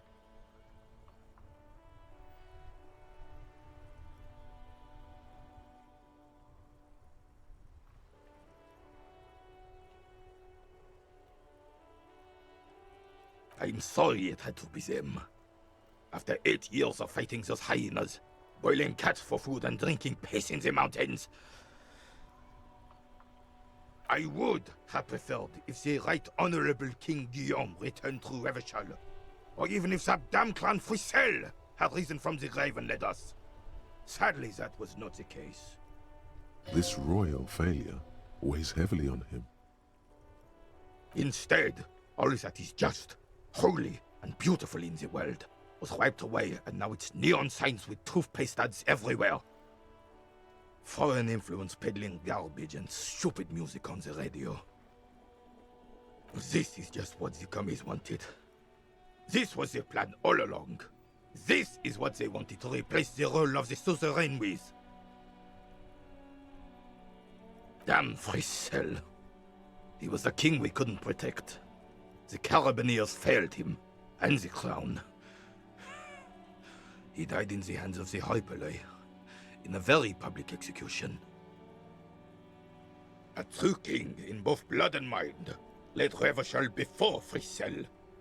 He would have been better, but the damn commies drove him into exile.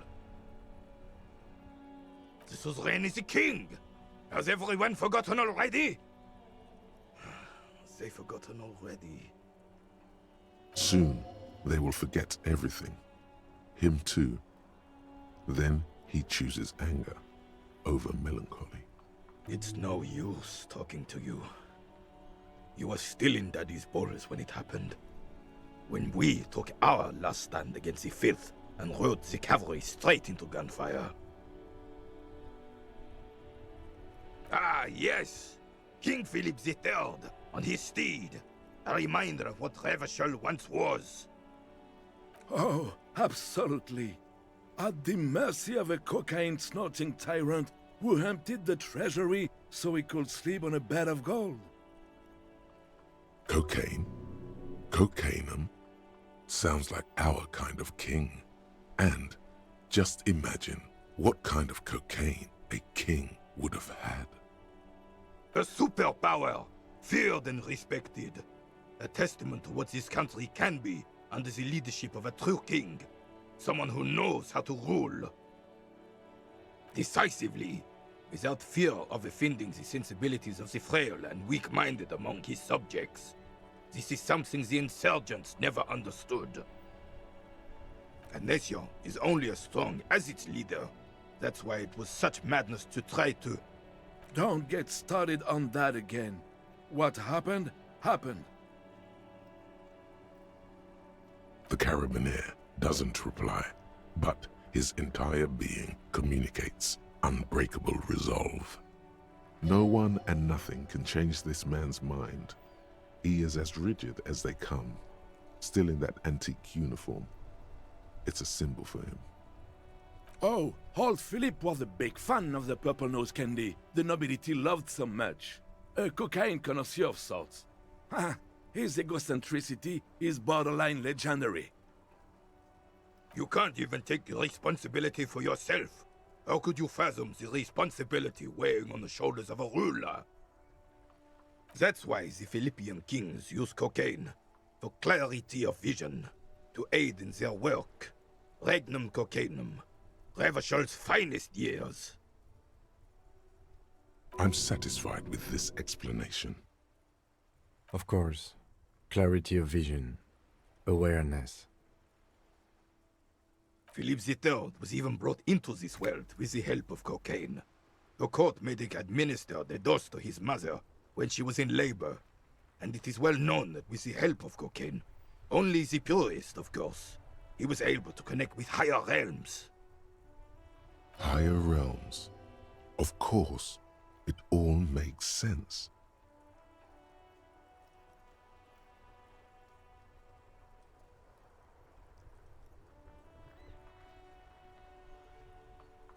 From what I've seen of the officers of the RCM... But I don't want to get into a debate about drug policies. Right.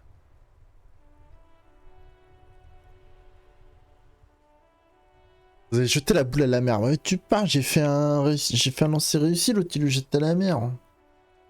Ma gueule ou quoi? Vous avez découvert le boulot de Ryan. Ouais, 3%. All you observe is a veteran refusing to let... This is the uniform Ouais, of the Royal ok. Carabiniers in service of Friesel I, Guillaume le Lion, and the valiant King Philip V before him. Don't you mean Friesel the fan? You do not speak his name, Craven, although he was a clown. But he was our clown, ours to ridicule and to mourn. There's something you missed. You'll get to it. Don't worry. Okay. There it is. A brave little army in your pocket. The first smoke. Ah ouais, sortir une paquet. On Get a allume. load of this rock and roll cop hair, people. Repercussions, it only lets you concentrate because you're in. Blah, blah, blah. Boring. Thick, warm smoke gets sucked down into your lungs. Immediately, you feel a warm nostalgia fill your head, body, and soul. A nostalgia for yourself. The man you were in your youth. Johnny Thundercop is back, and he's chill as balls. In the bottom right corner of the screen, there's a cigarettes button. Cigarettes gives +1 to intellect skills. Logic, rhetoric, conceptualization, visual calculus, encyclopedia, and drama. This is good before a white check, but damages your health. Ok. Mais je peux pas boire un coup. C'est incroyable.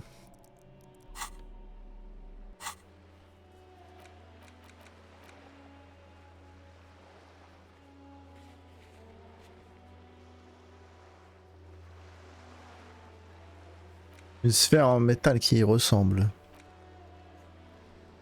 Je vois. Évidemment, on va pas leur donner une boule, on a plus de boule.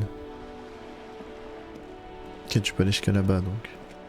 Calme-toi.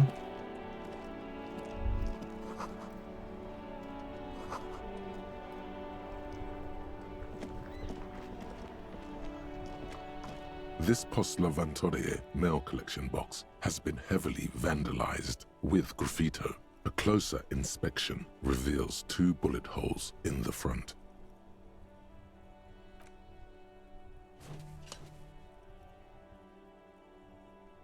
The box seems happy. Eat shit, pig, fucked by the coon, and St. G with a crown have been scribbled on it.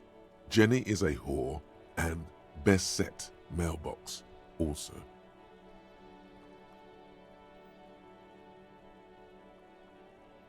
The mail collection box seems cathartic, thankful even.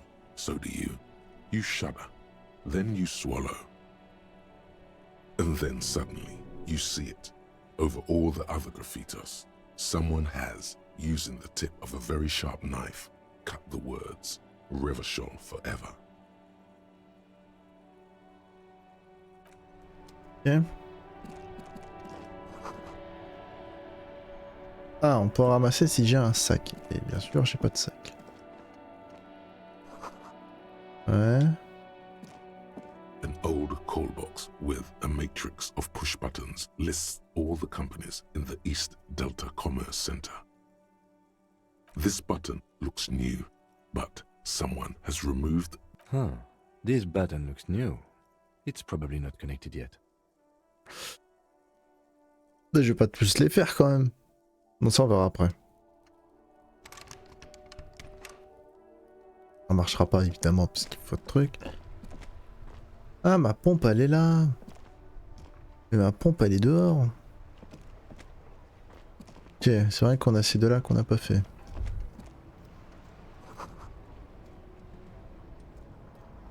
Hein?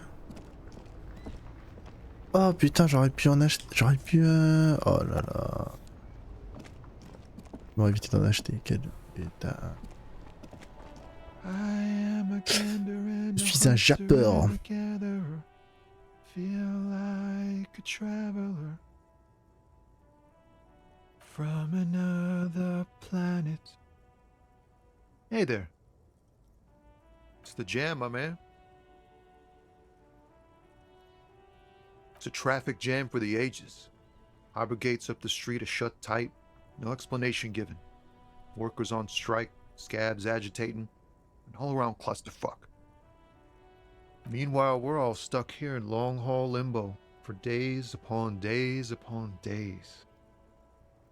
Upon days. Feels like forever. Like I was born on this here roundabout and this was all I ever knew. Just me and the metal and the tires, the oil and the fumes and mazout. Yeah, imagine. It's been a whole week already. Behind the laugh, however, a touch of sorrow. So tell me, what do you need? It's like, whatever's going on over at the docks. Workers got a blockade set up, making demands, no way in or out. Some pretty wild stuff, I hear. Like a giant new power crane in half the company? I forget what exactly. Good on them, I guess. I've heard talk there's a company rep in town too. Like a strike negotiator type. They'd know what's up. Precise demands and so on. Ah yes, from the Wild Pines. We'll meet her soon enough, I'm sure. Pas la meuf là-haut? Hop. They want to keep that money flowing in, my man. Ka-ching. Anything else? Yeah, this ain't really my area of expertise. I just do my job and get paid. I have things to do and places to be. All of us do. Us lorry drivers. Camionneurs. You still hang around here waiting for this mess to end. Most have scurried off somewhere to get drunk or high. Or laid. Not that I blame them, really.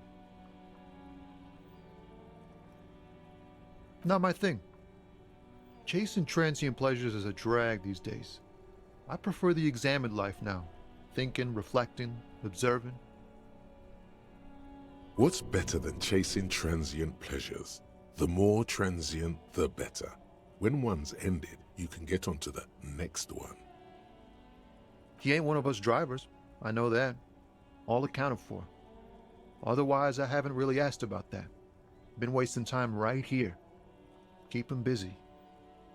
Analyzing the fundamental structural and psychological conditions of being stranded in the midst of a sea of motor lorries and their sad, despondent chauffeurs. A sense of surprise there ain't more bodies hanging from more trees.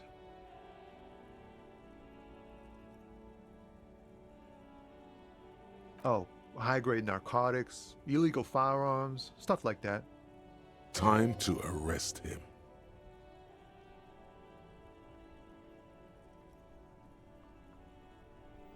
Can't even get a few jokes past you, my man. I've got another haul of found cargo. Mostly sporting goods, tracksuits, and that kind of thing.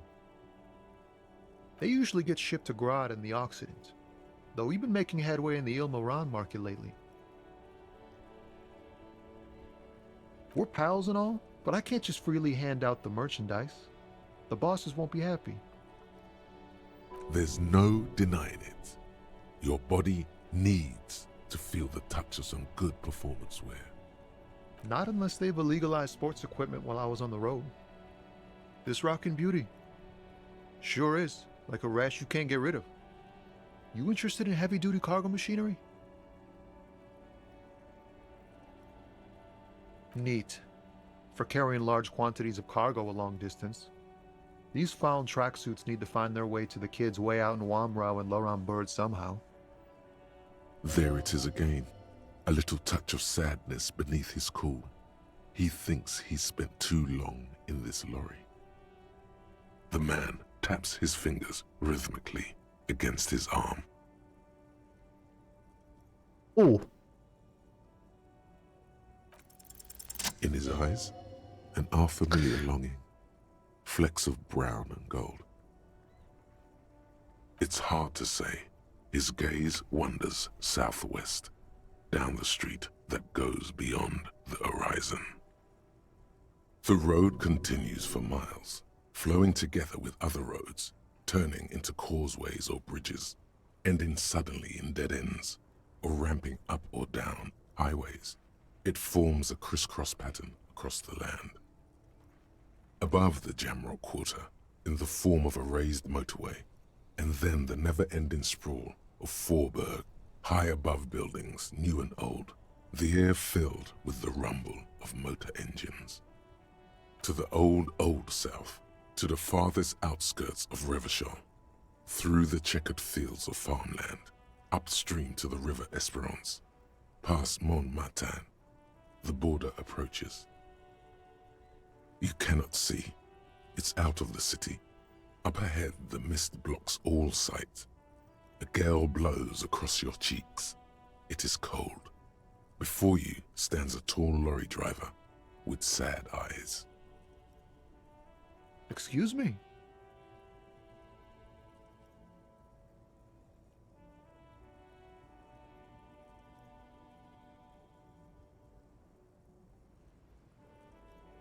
Man, I don't know what to say.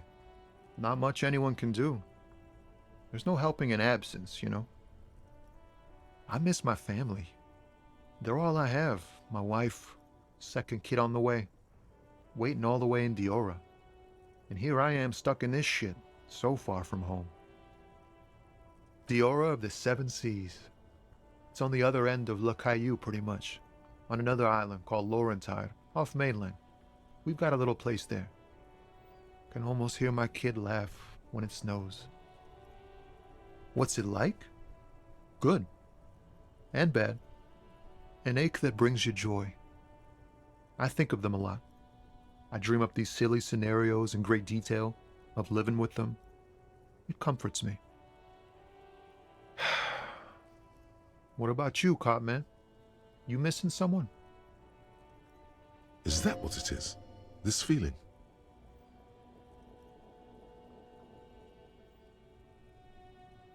No, it's scarier than that. You're pursued by a hunter, smelling of apricots and sorrow, and the past.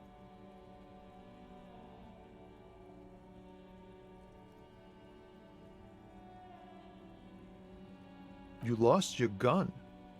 Oh man, that's bad news. Especially here in Marnez. But, thanks for this. It's nice to talk to someone. And I know it wasn't easy to ask. I hope you find your way through your own troubles. Don't be a stranger. Ok. On va voir elle. The RCM in Martinez.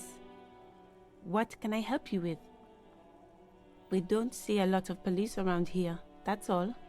Of course. What can I help you with? Of course. Where to? What do you mean? Yes, sir. District of Martinez. He knows where we are. He just wants directions.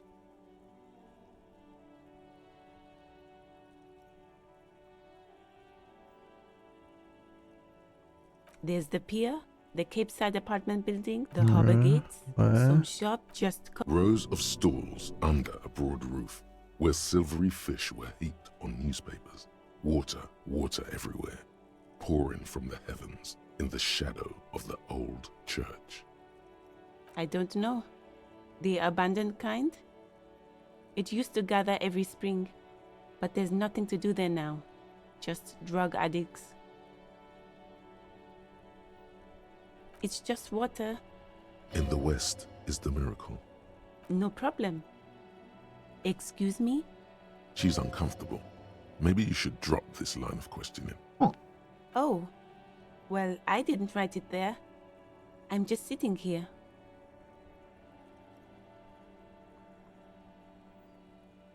I don't know anything about that either.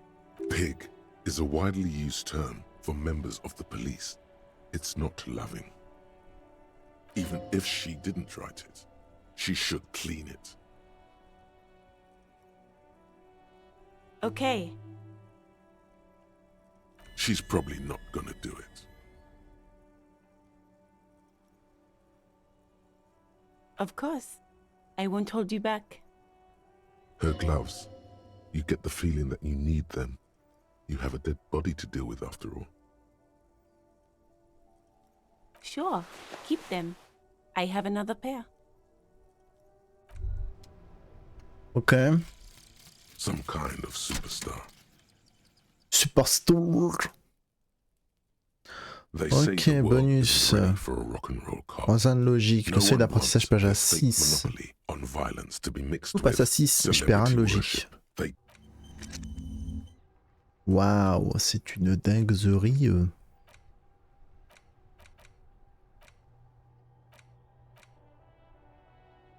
Ok. Vêtements, on a des gants. Affinité mécanique.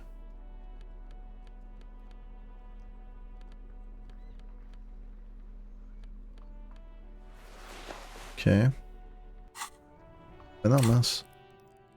C'est bon, on n'a pas de points, et puis ça, on connaît déjà. J'ai une bouteille dans la main, ça fait chum. Ah, faut que j'enlève la tétaille. Ah, faut rien mettre... Attends, à moins qu'il faut mettre la bouteille dans la main droite. Well, hello. Someone seems to have found himself a bottle of alcohol. Light reflects off the green glass of the Commodore red. The gods have been generous.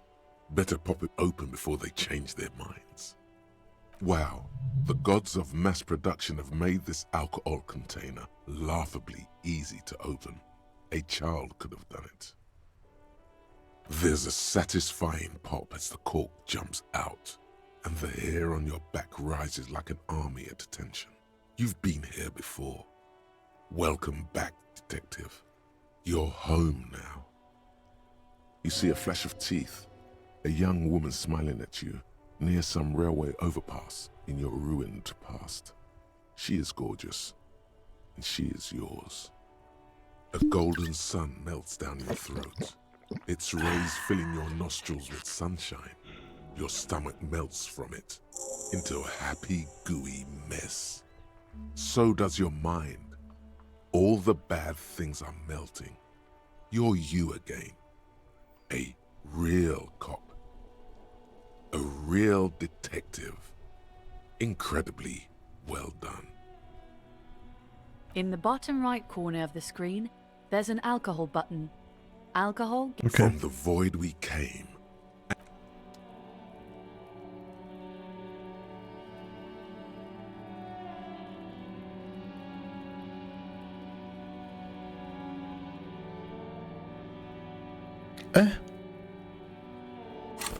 Parce que je suis bourré que tu me mets une vue pétée dans l'autre sens là. C'est ça que tu essaies de me dire. C'est ça que tu essaies de me dire.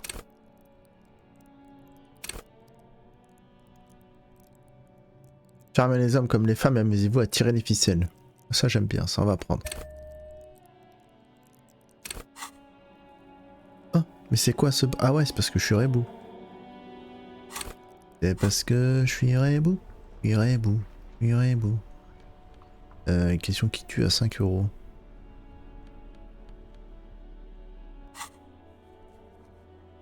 Je suis rebou combien de temps?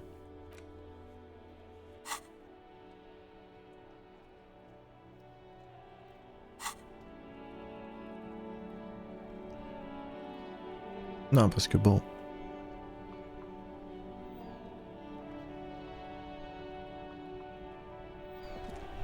Ah non, c'était un bug. C'était un bug, très bien. Ça c'est bon, ça c'est bon.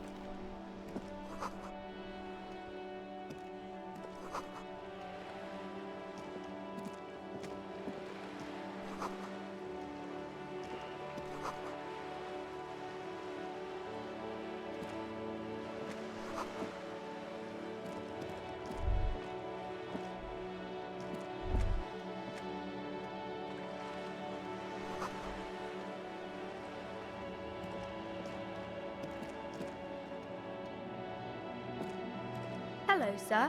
Step right in. The store is open.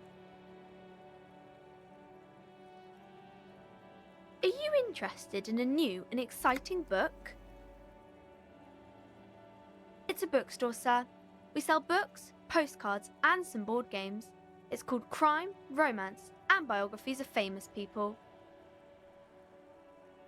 Whoa, whoa, whoa, whoa. Hold your horses, little girl.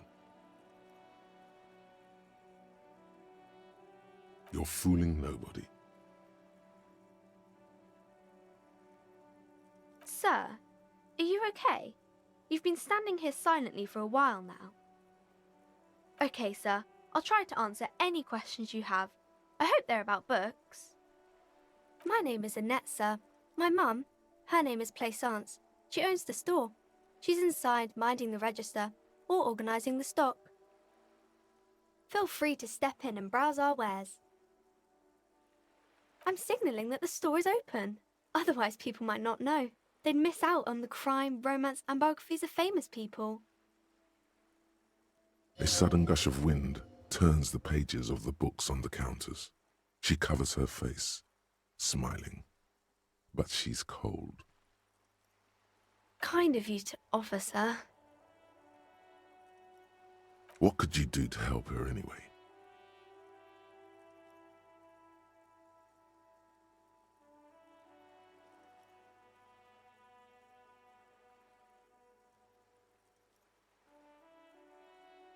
Oh no, sir. I'm happy to help Mum by luring in customers. Besides, I have some hot juice in my vacuum bottle to keep warm. I do my studies at home at the moment. I have to help Mum keep this place running. Mum says it's necessary to do both because it builds character. Mum says a proper worker is dutiful. That's how you get ahead in life. You succeed. Mum says it's peachy. She was a little afraid at first. There's talk about this house being cursed. Behind her, the window has been boarded up. You sense the boards creaking, twisting for a second, and some kind of doubt in her tense shoulders. Cursed in the way that makes them say that no business has ever really thrived here, sir. That they all go... Exactly, but we've been doing fine so far.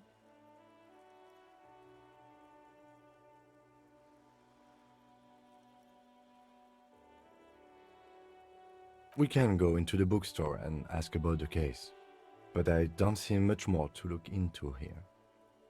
Yes. Please do also look at our wares inside. The postcards and board games are there, sir. Nothing really, sir. Mum doesn't allow me to sneak around in the back rooms or the cellar. I don't really know what's there.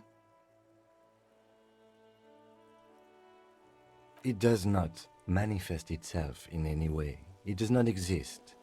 I liked it better when we were talking about whether it's appropriate to stand out in the freezing weather, Anything else you wanted to talk about, sir? Maybe I can tell you about some of our books instead. Crime fiction is about murders or burglaries or things like that, and the work of a policeman or a private detective who's trying to solve a crime and catch the criminals. It's exciting to people, I guess. They get to imagine dangerous things, and it's kind of like a puzzle, where you can guess who the criminal is, or how the good guys are going to catch him. You don't look much like a policeman.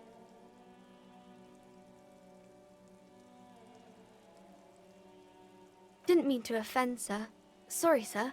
It's just that you don't look like Dick Mullen.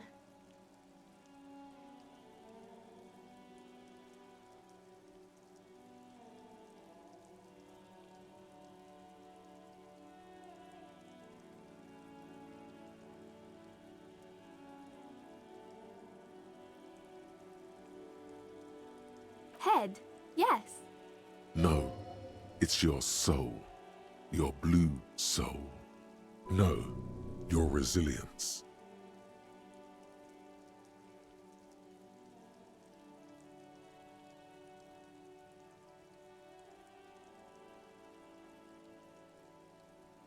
I'm not sure I understand. If you say so, sir.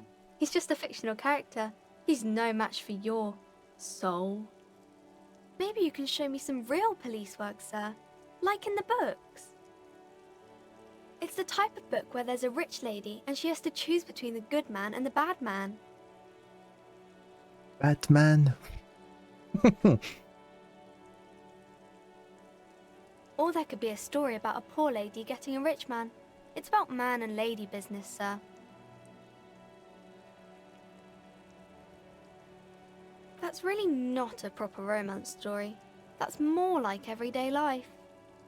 Not in romance books, sir. These are about nice and pretty people, and everyone is happy in the end. These are not very common. You can't have a choice between bad and bad. Nobody wants to read a story like that. Well, maybe then it's fine. Maybe if the lady then decides not to pick either, because she doesn't need a bad man. Yes, that would be interesting.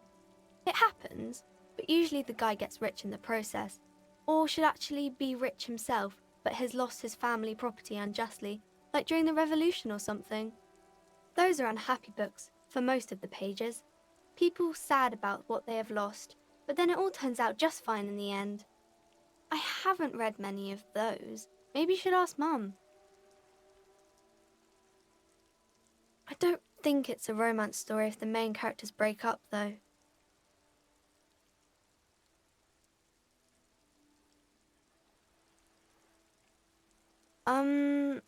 No, I don't know.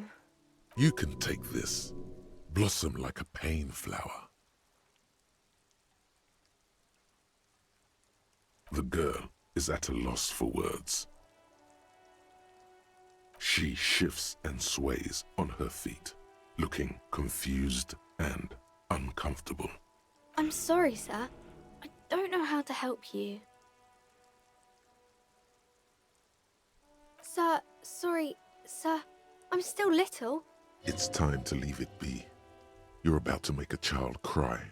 Are you proud of yourself? Mm-hmm. Calme-toi, calme-toi. Oh, kings and queens and generals of old, or artists and writers, or musicians, those kinds of people. There's usually something extraordinary about them. I think that's why people read them, to find the secrets of their fame.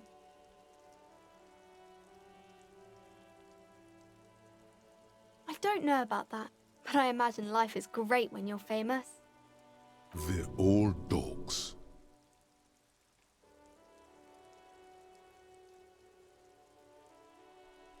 Annette's expression remains ever so helpful, but she doesn't say anything.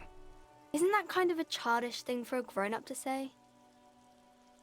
You look all wrinkly and hairy, like an old person.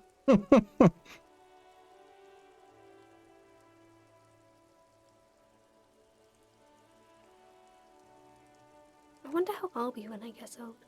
Maybe I'll also get all wrinkly.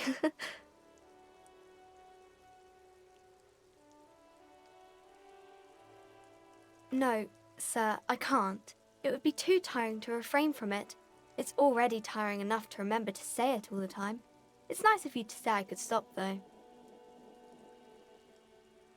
That's a friendly enough face, most of the time. Il y en a combien? 42%. You fail to deduce anything substantial. Eh, tu putes ta race. She waits intently. It's okay, sir. You disappointed a small Ouais, child. tu putes ta race. Well done, champ. Putain, le mec à 42%, il a encore raté. Hop. Du coup, la boutique.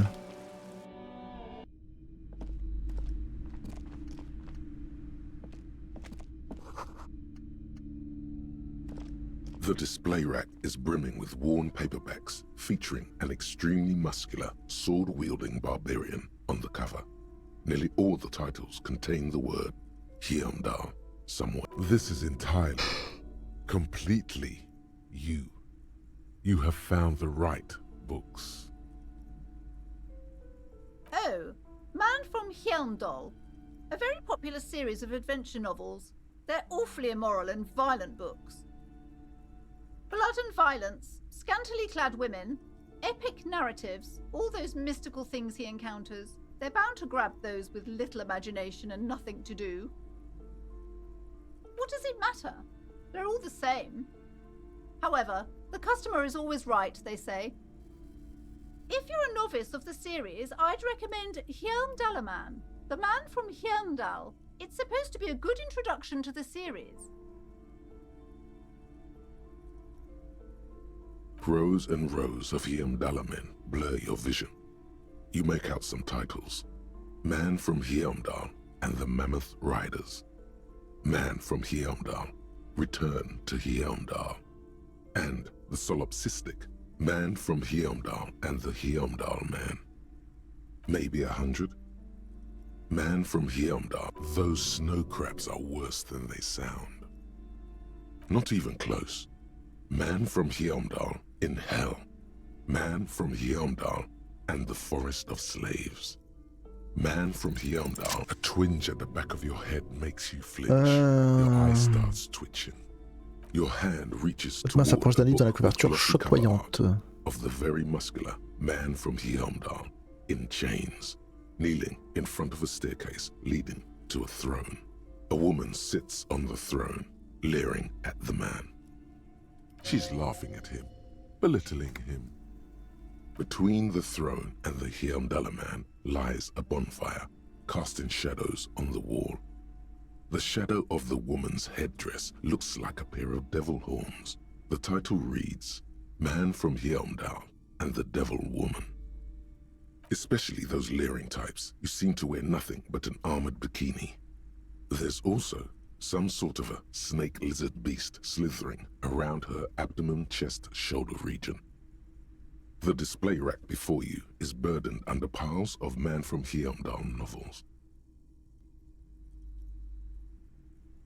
Moi je vais prendre lui alors. It is a bestseller for a reason. You've acquired an interactable item. Investigate this item further by going to the Interact tab in your inventory. Attends, vas-y, fais voir. Tac. Tac, tac. The edges of the pages are worn and smudged. A lot of people have read about the Devil Woman's altercations with the Hyundal man. The jacket copy proclaims, Man from Hyundal returns in his most exciting adventure yet. After crashing into a strange jungle, cannibalistic natives abduct his only surviving comrade, Noble Tyribald. Before Man from Hyundal can mount a rescue, he is ambushed by a tribe of female warriors and taken to the ancient citadel of Cloud City, where a mysterious and wicked queen rules supreme. Will Man from Hyundal be able to escape his dire situation and find his missing friend? You open the book to a random page. Man from Heimdall, wielding his two Zweihanders, is carving through a sea of savages, his visage fixed in grim determination. His arms, whirling like windmills, are soaked with the blood of his enemies. Mangled corpses litter the battlefield. You flip to the copyright page. This book was written in 38. Berserker rage burns in his azure-hued eyes as he brings glory and honor to his long-lost Heimdall tribe. From the village of Heimdall, the ivory giant roars like an ice bear, and the winds of Gatla howl out his name. Man from Heimdall rides on a gilded griffin, his golden mane billowing in the breeze. Both Zweihanders sheathed on his back. He is off to war. Will he conquer his enemies? Will he conquer himself? The steel muscles of man from Heimdall gleam in the humid jungle air. Yet the man does not sweat. In meditation, his soul drifts in the frigid northlands he calls home. A passage reads, "The man from Heimdall looks up, his eyes blue as the mountain lakes of his homeland. He rarely speaks, but now his voice booms in the darkened throne room. Do not try to sap my masculine essence, wicked temptress. Son of Heimdall will never succumb to your seductive wiles. Thine spells are no match for purity and strength of will. Brothers of Heimdall, stand above the vices of flesh, for it is weak and corruptible, yet mine is forged in gore and strife." Queen Lydiana just laughs, a sultry and salacious sound, then says, "I have grand plans for you, man from Heimdall." She gestures her diabolical hand toward an array of potions and unguents. "First, you shall please me. Then lead my armies against the vicious cannibals. Not a muscle moves in the face of the man from Heimdall. Yet inside, there is turmoil. This goes against all he holds sacrosanct." In the final pages, man from Heimdall mounts Galavarin, his mighty griffin, and turns his gaze to the horizon. Queen Lydiana is dead, but an army of cannibals is storming the gates, and still there's no word of trusty Tyribald. To find out what happens next, you'll have to pick up Man from Heimdall and the Three-Eyed Skull, available in fine bookstores everywhere. Spring 39. Faudrait limite tous ces acheter quoi. Mais t'es un ouf, quoi.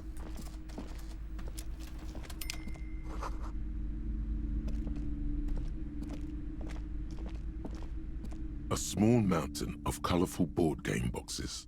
There are numerous types of games for all ages. A lot of shelf space seems to be taken up by Wirral-related merchandise. An endless variety of source books, lore books, and codices litter the table. The topmost book is titled Welkin Compendium, 2nd edition. There's also a large hardbound tome with intricate cover art, The Hunters of Katawak, Boreal Creature Compendium, and a pick-your-path adventure game book titled Tales of Wirral, Cavern of Velkrag. There's a box that says Wirral, 3rd edition Mega Setting Supplements Module. The side panel notes, a fantastique adventure board game, new maps and miniatures. A sticker on it displays 25 real. Nonsense for anemic Beano-clods.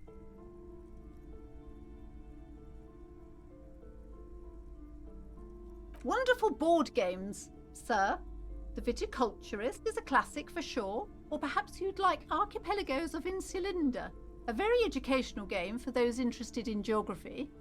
Braubritter is a fun game of economic competition, but can get quite intense after a while. We have games for the whole family. You can play with your children. Who are you going to play board games with? Do you have friends or family?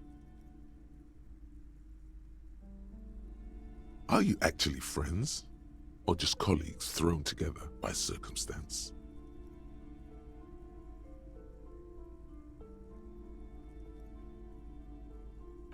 are technically like family.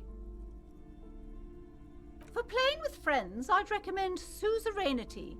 It's a civilization building game where you build a civilization, then set off to brutally colonize and repress other civilizations. It'll cost 12 real. Lousy auras there.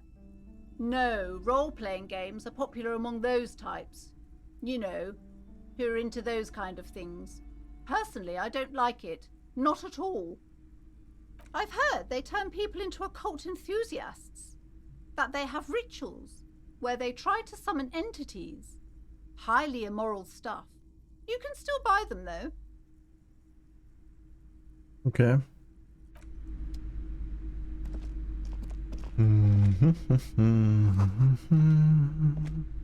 Ah, qu'on peut aller par là. Oh.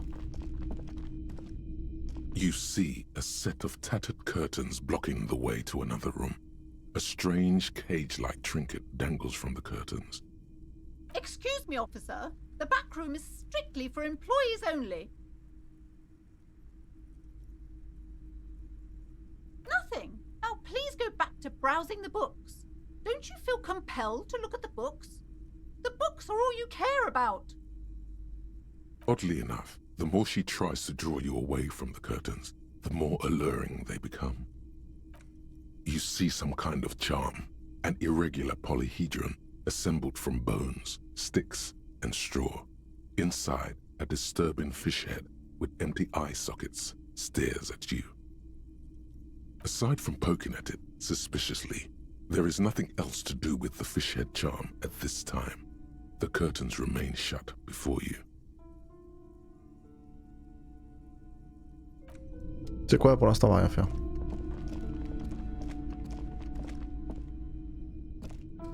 These shelves are overburdened with books from the same series. You see the name Dick Mullen over and over. Oh, crime, robberies, murders, even sexual crimes. We're fortunate to have Dick Mullen and his stories to sort all that out. You're a police officer, apparently.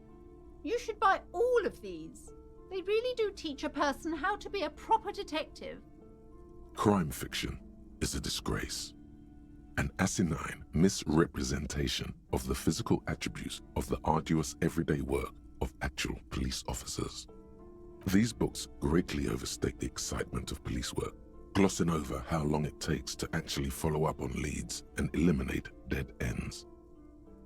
What's more, they completely ignore the psychological hardships of year after year coming into contact with people during the worst days of their lives. Not a single mention of all the stress this work creates upon the officer's family. Detective fiction just doesn't tell the truth at all. Now, would you like a list of all the books found on the shelf?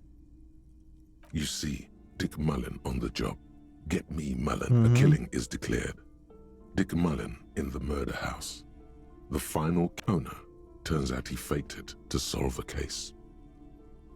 Yes, there's also Tragedy Calls. Come on, this is not the way real police solve crimes.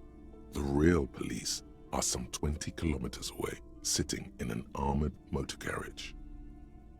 Come on, Chester. Tell the story again. Again? Man, I tell that one at least once a month. It's not that interesting.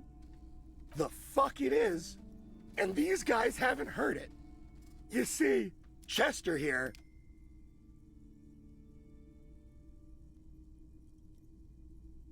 Gosh, why?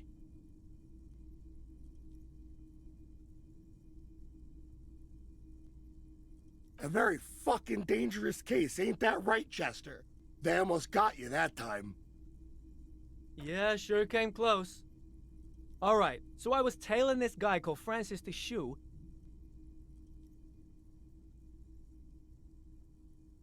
After all this, you still haven't found the answer to the one question that matters.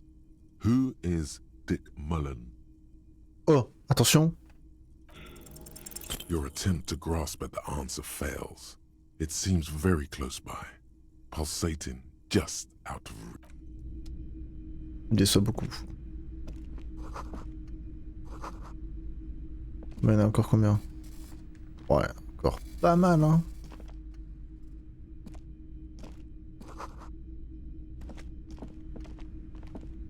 The plaque on the shelf reads, Biographies of Famous People. You see a large variety of names, none of which ring a bell. I would say... The Greatest Innocence. Yes, most certainly. It's an important educational tool, delving into the depths of history, religion, and their relation to innocentic power. A very influential historical figure. But surely I don't have to tell you that. You're a law officer, and law officers have at least some education. The book is also very daring. The author aims to re-examine the universal understandings of the innocentic system, creating a fresh vantage point and a shift in the tired order of things. Certainly, it's prudent for a person to have at least an elementary understanding of history and society. Imagine the chaos we'd be in otherwise. You feel like you should get this one. Definitely. It's important somehow. There's something personal inside.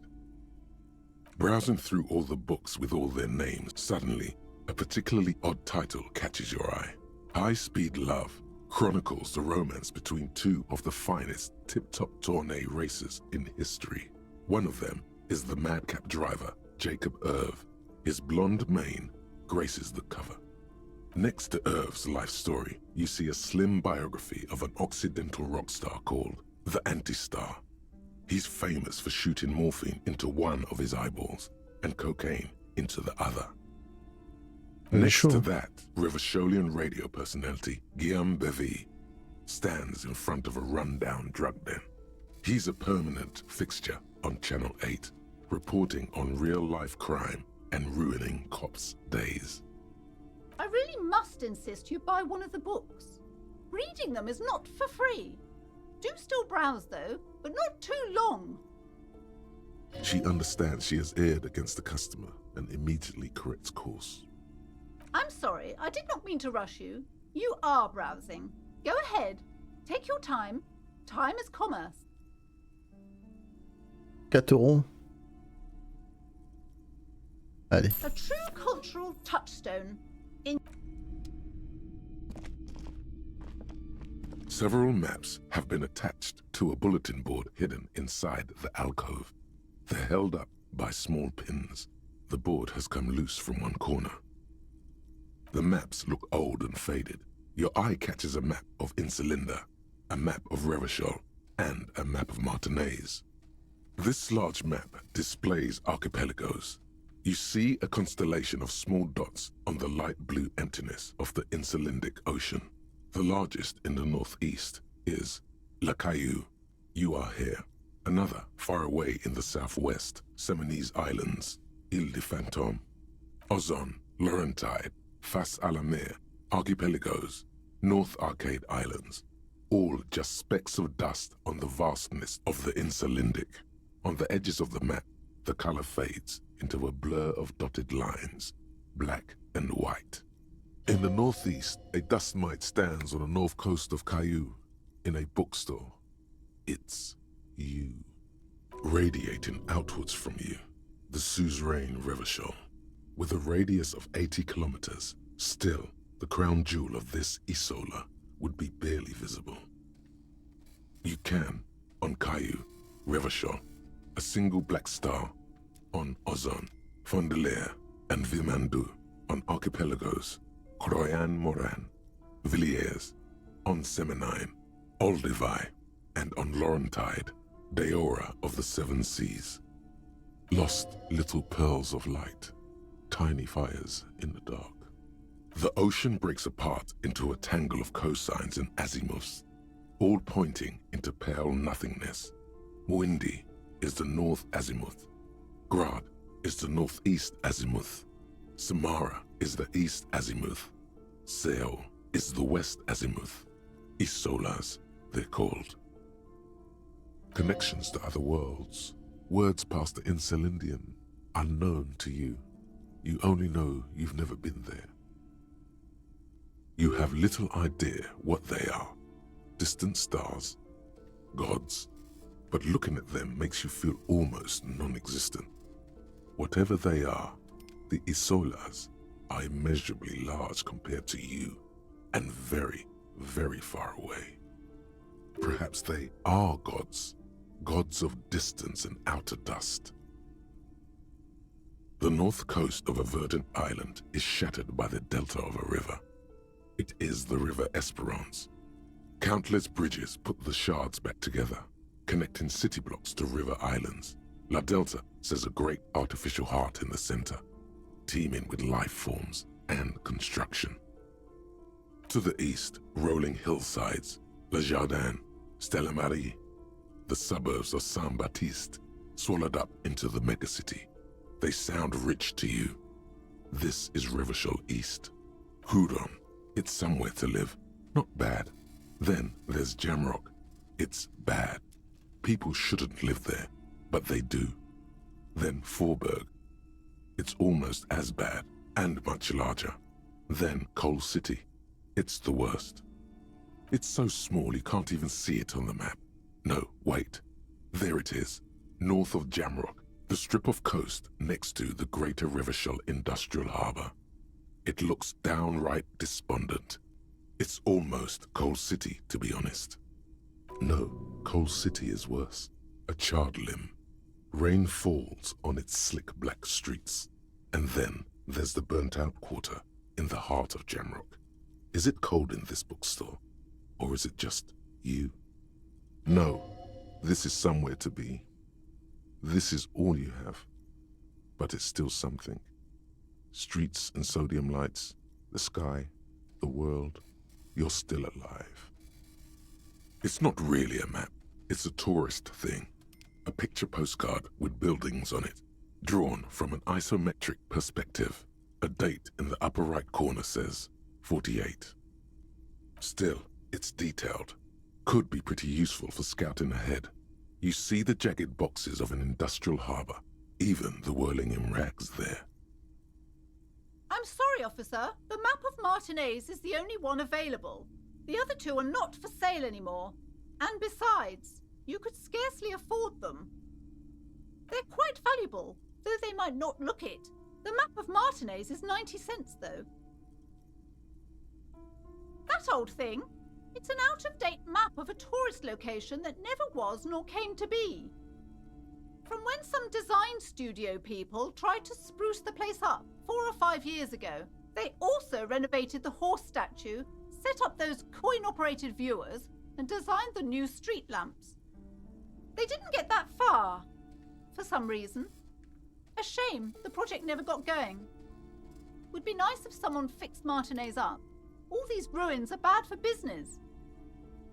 Always good to be informed of your surroundings. Ok, et il reste plus que lui. Je vais m'arrêter là. This bookstore is not strictly about crime, romance, and biographies of famous people. There's also a wide range of paranatural literature. Amidst the various books, you find one written by someone named Matthias W. Dundas. It's about wholeness, unity, balance.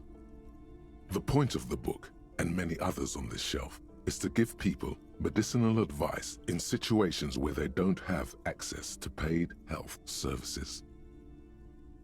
It serves platitudes, while also telling everyone that traditional medicine, the kind people don't have access to and which costs more than this book, is garbage and would only give you cancer anyway, without even curing your cold or anything.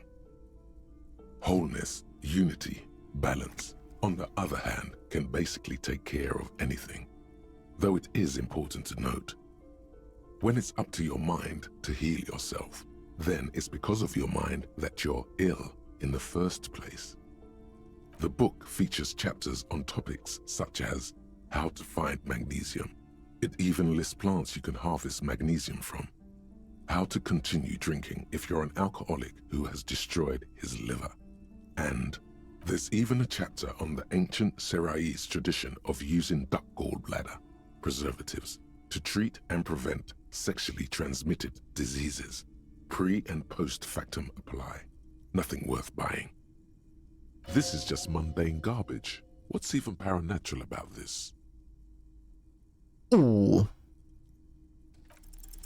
The throbbing in your head increases with every passing moment you gaze at this shelf. Suddenly, as if out of nowhere, a small green book becomes apparent. The title of it reads, Medicinal Purposes of the Pearl. The book contains descriptions of various pseudoscientific therapies, alternative medicines, and folk remedies involving the pearl, also known as le territoire. For example, it recommends vigorously swatting one's naked body with a venik, or hand broom, made from the leafy twigs of a young birch tree from the near pearl. Even better if you can find someone else, preferably a large man dressed in nothing but a towel, to thrash you while you're spread naked and helpless on a cool slab.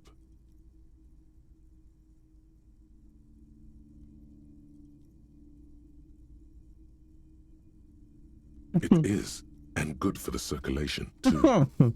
It also recommends consuming distilled spirits like vodka or whiskey that have been aged in the pearl. Readers are instructed to cover these jars in a shallow hole just inside the pearl and leave them there for 30 to 60 days, depending on the potency desired. Among other benefits, it is alleged to restore a damaged liver to perfect health. For general health and well-being, readers are encouraged to take regular strolls through the pearl, though a sidebar cautions readers to limit each stroll to less than an hour. These strolls promise to cleanse the mind of worries and the body of toxins, especially if the perambulator performs this ritual in the nude. Nudity figures prominently in a number of these prescriptions. This is exactly what you need.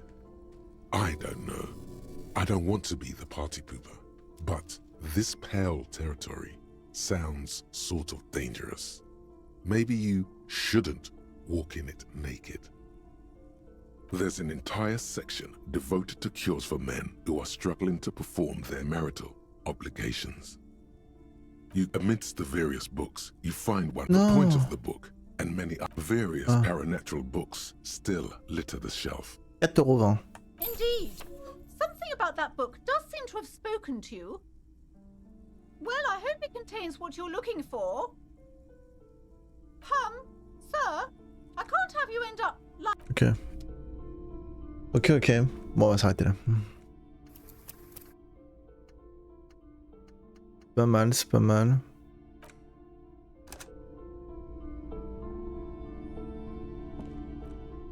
Hop.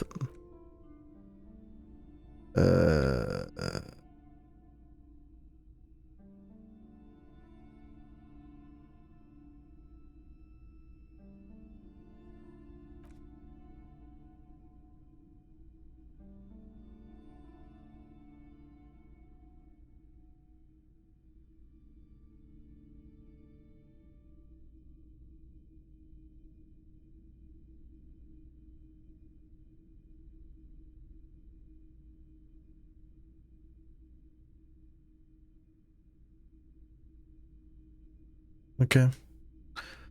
Non, ça. Je vais me remettre des copyrights encore. Ok. Bon, c'est un jeu à blabla. Ça blablate de ouf. Hop.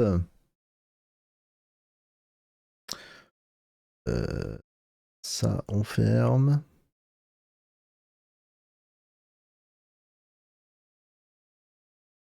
Ok.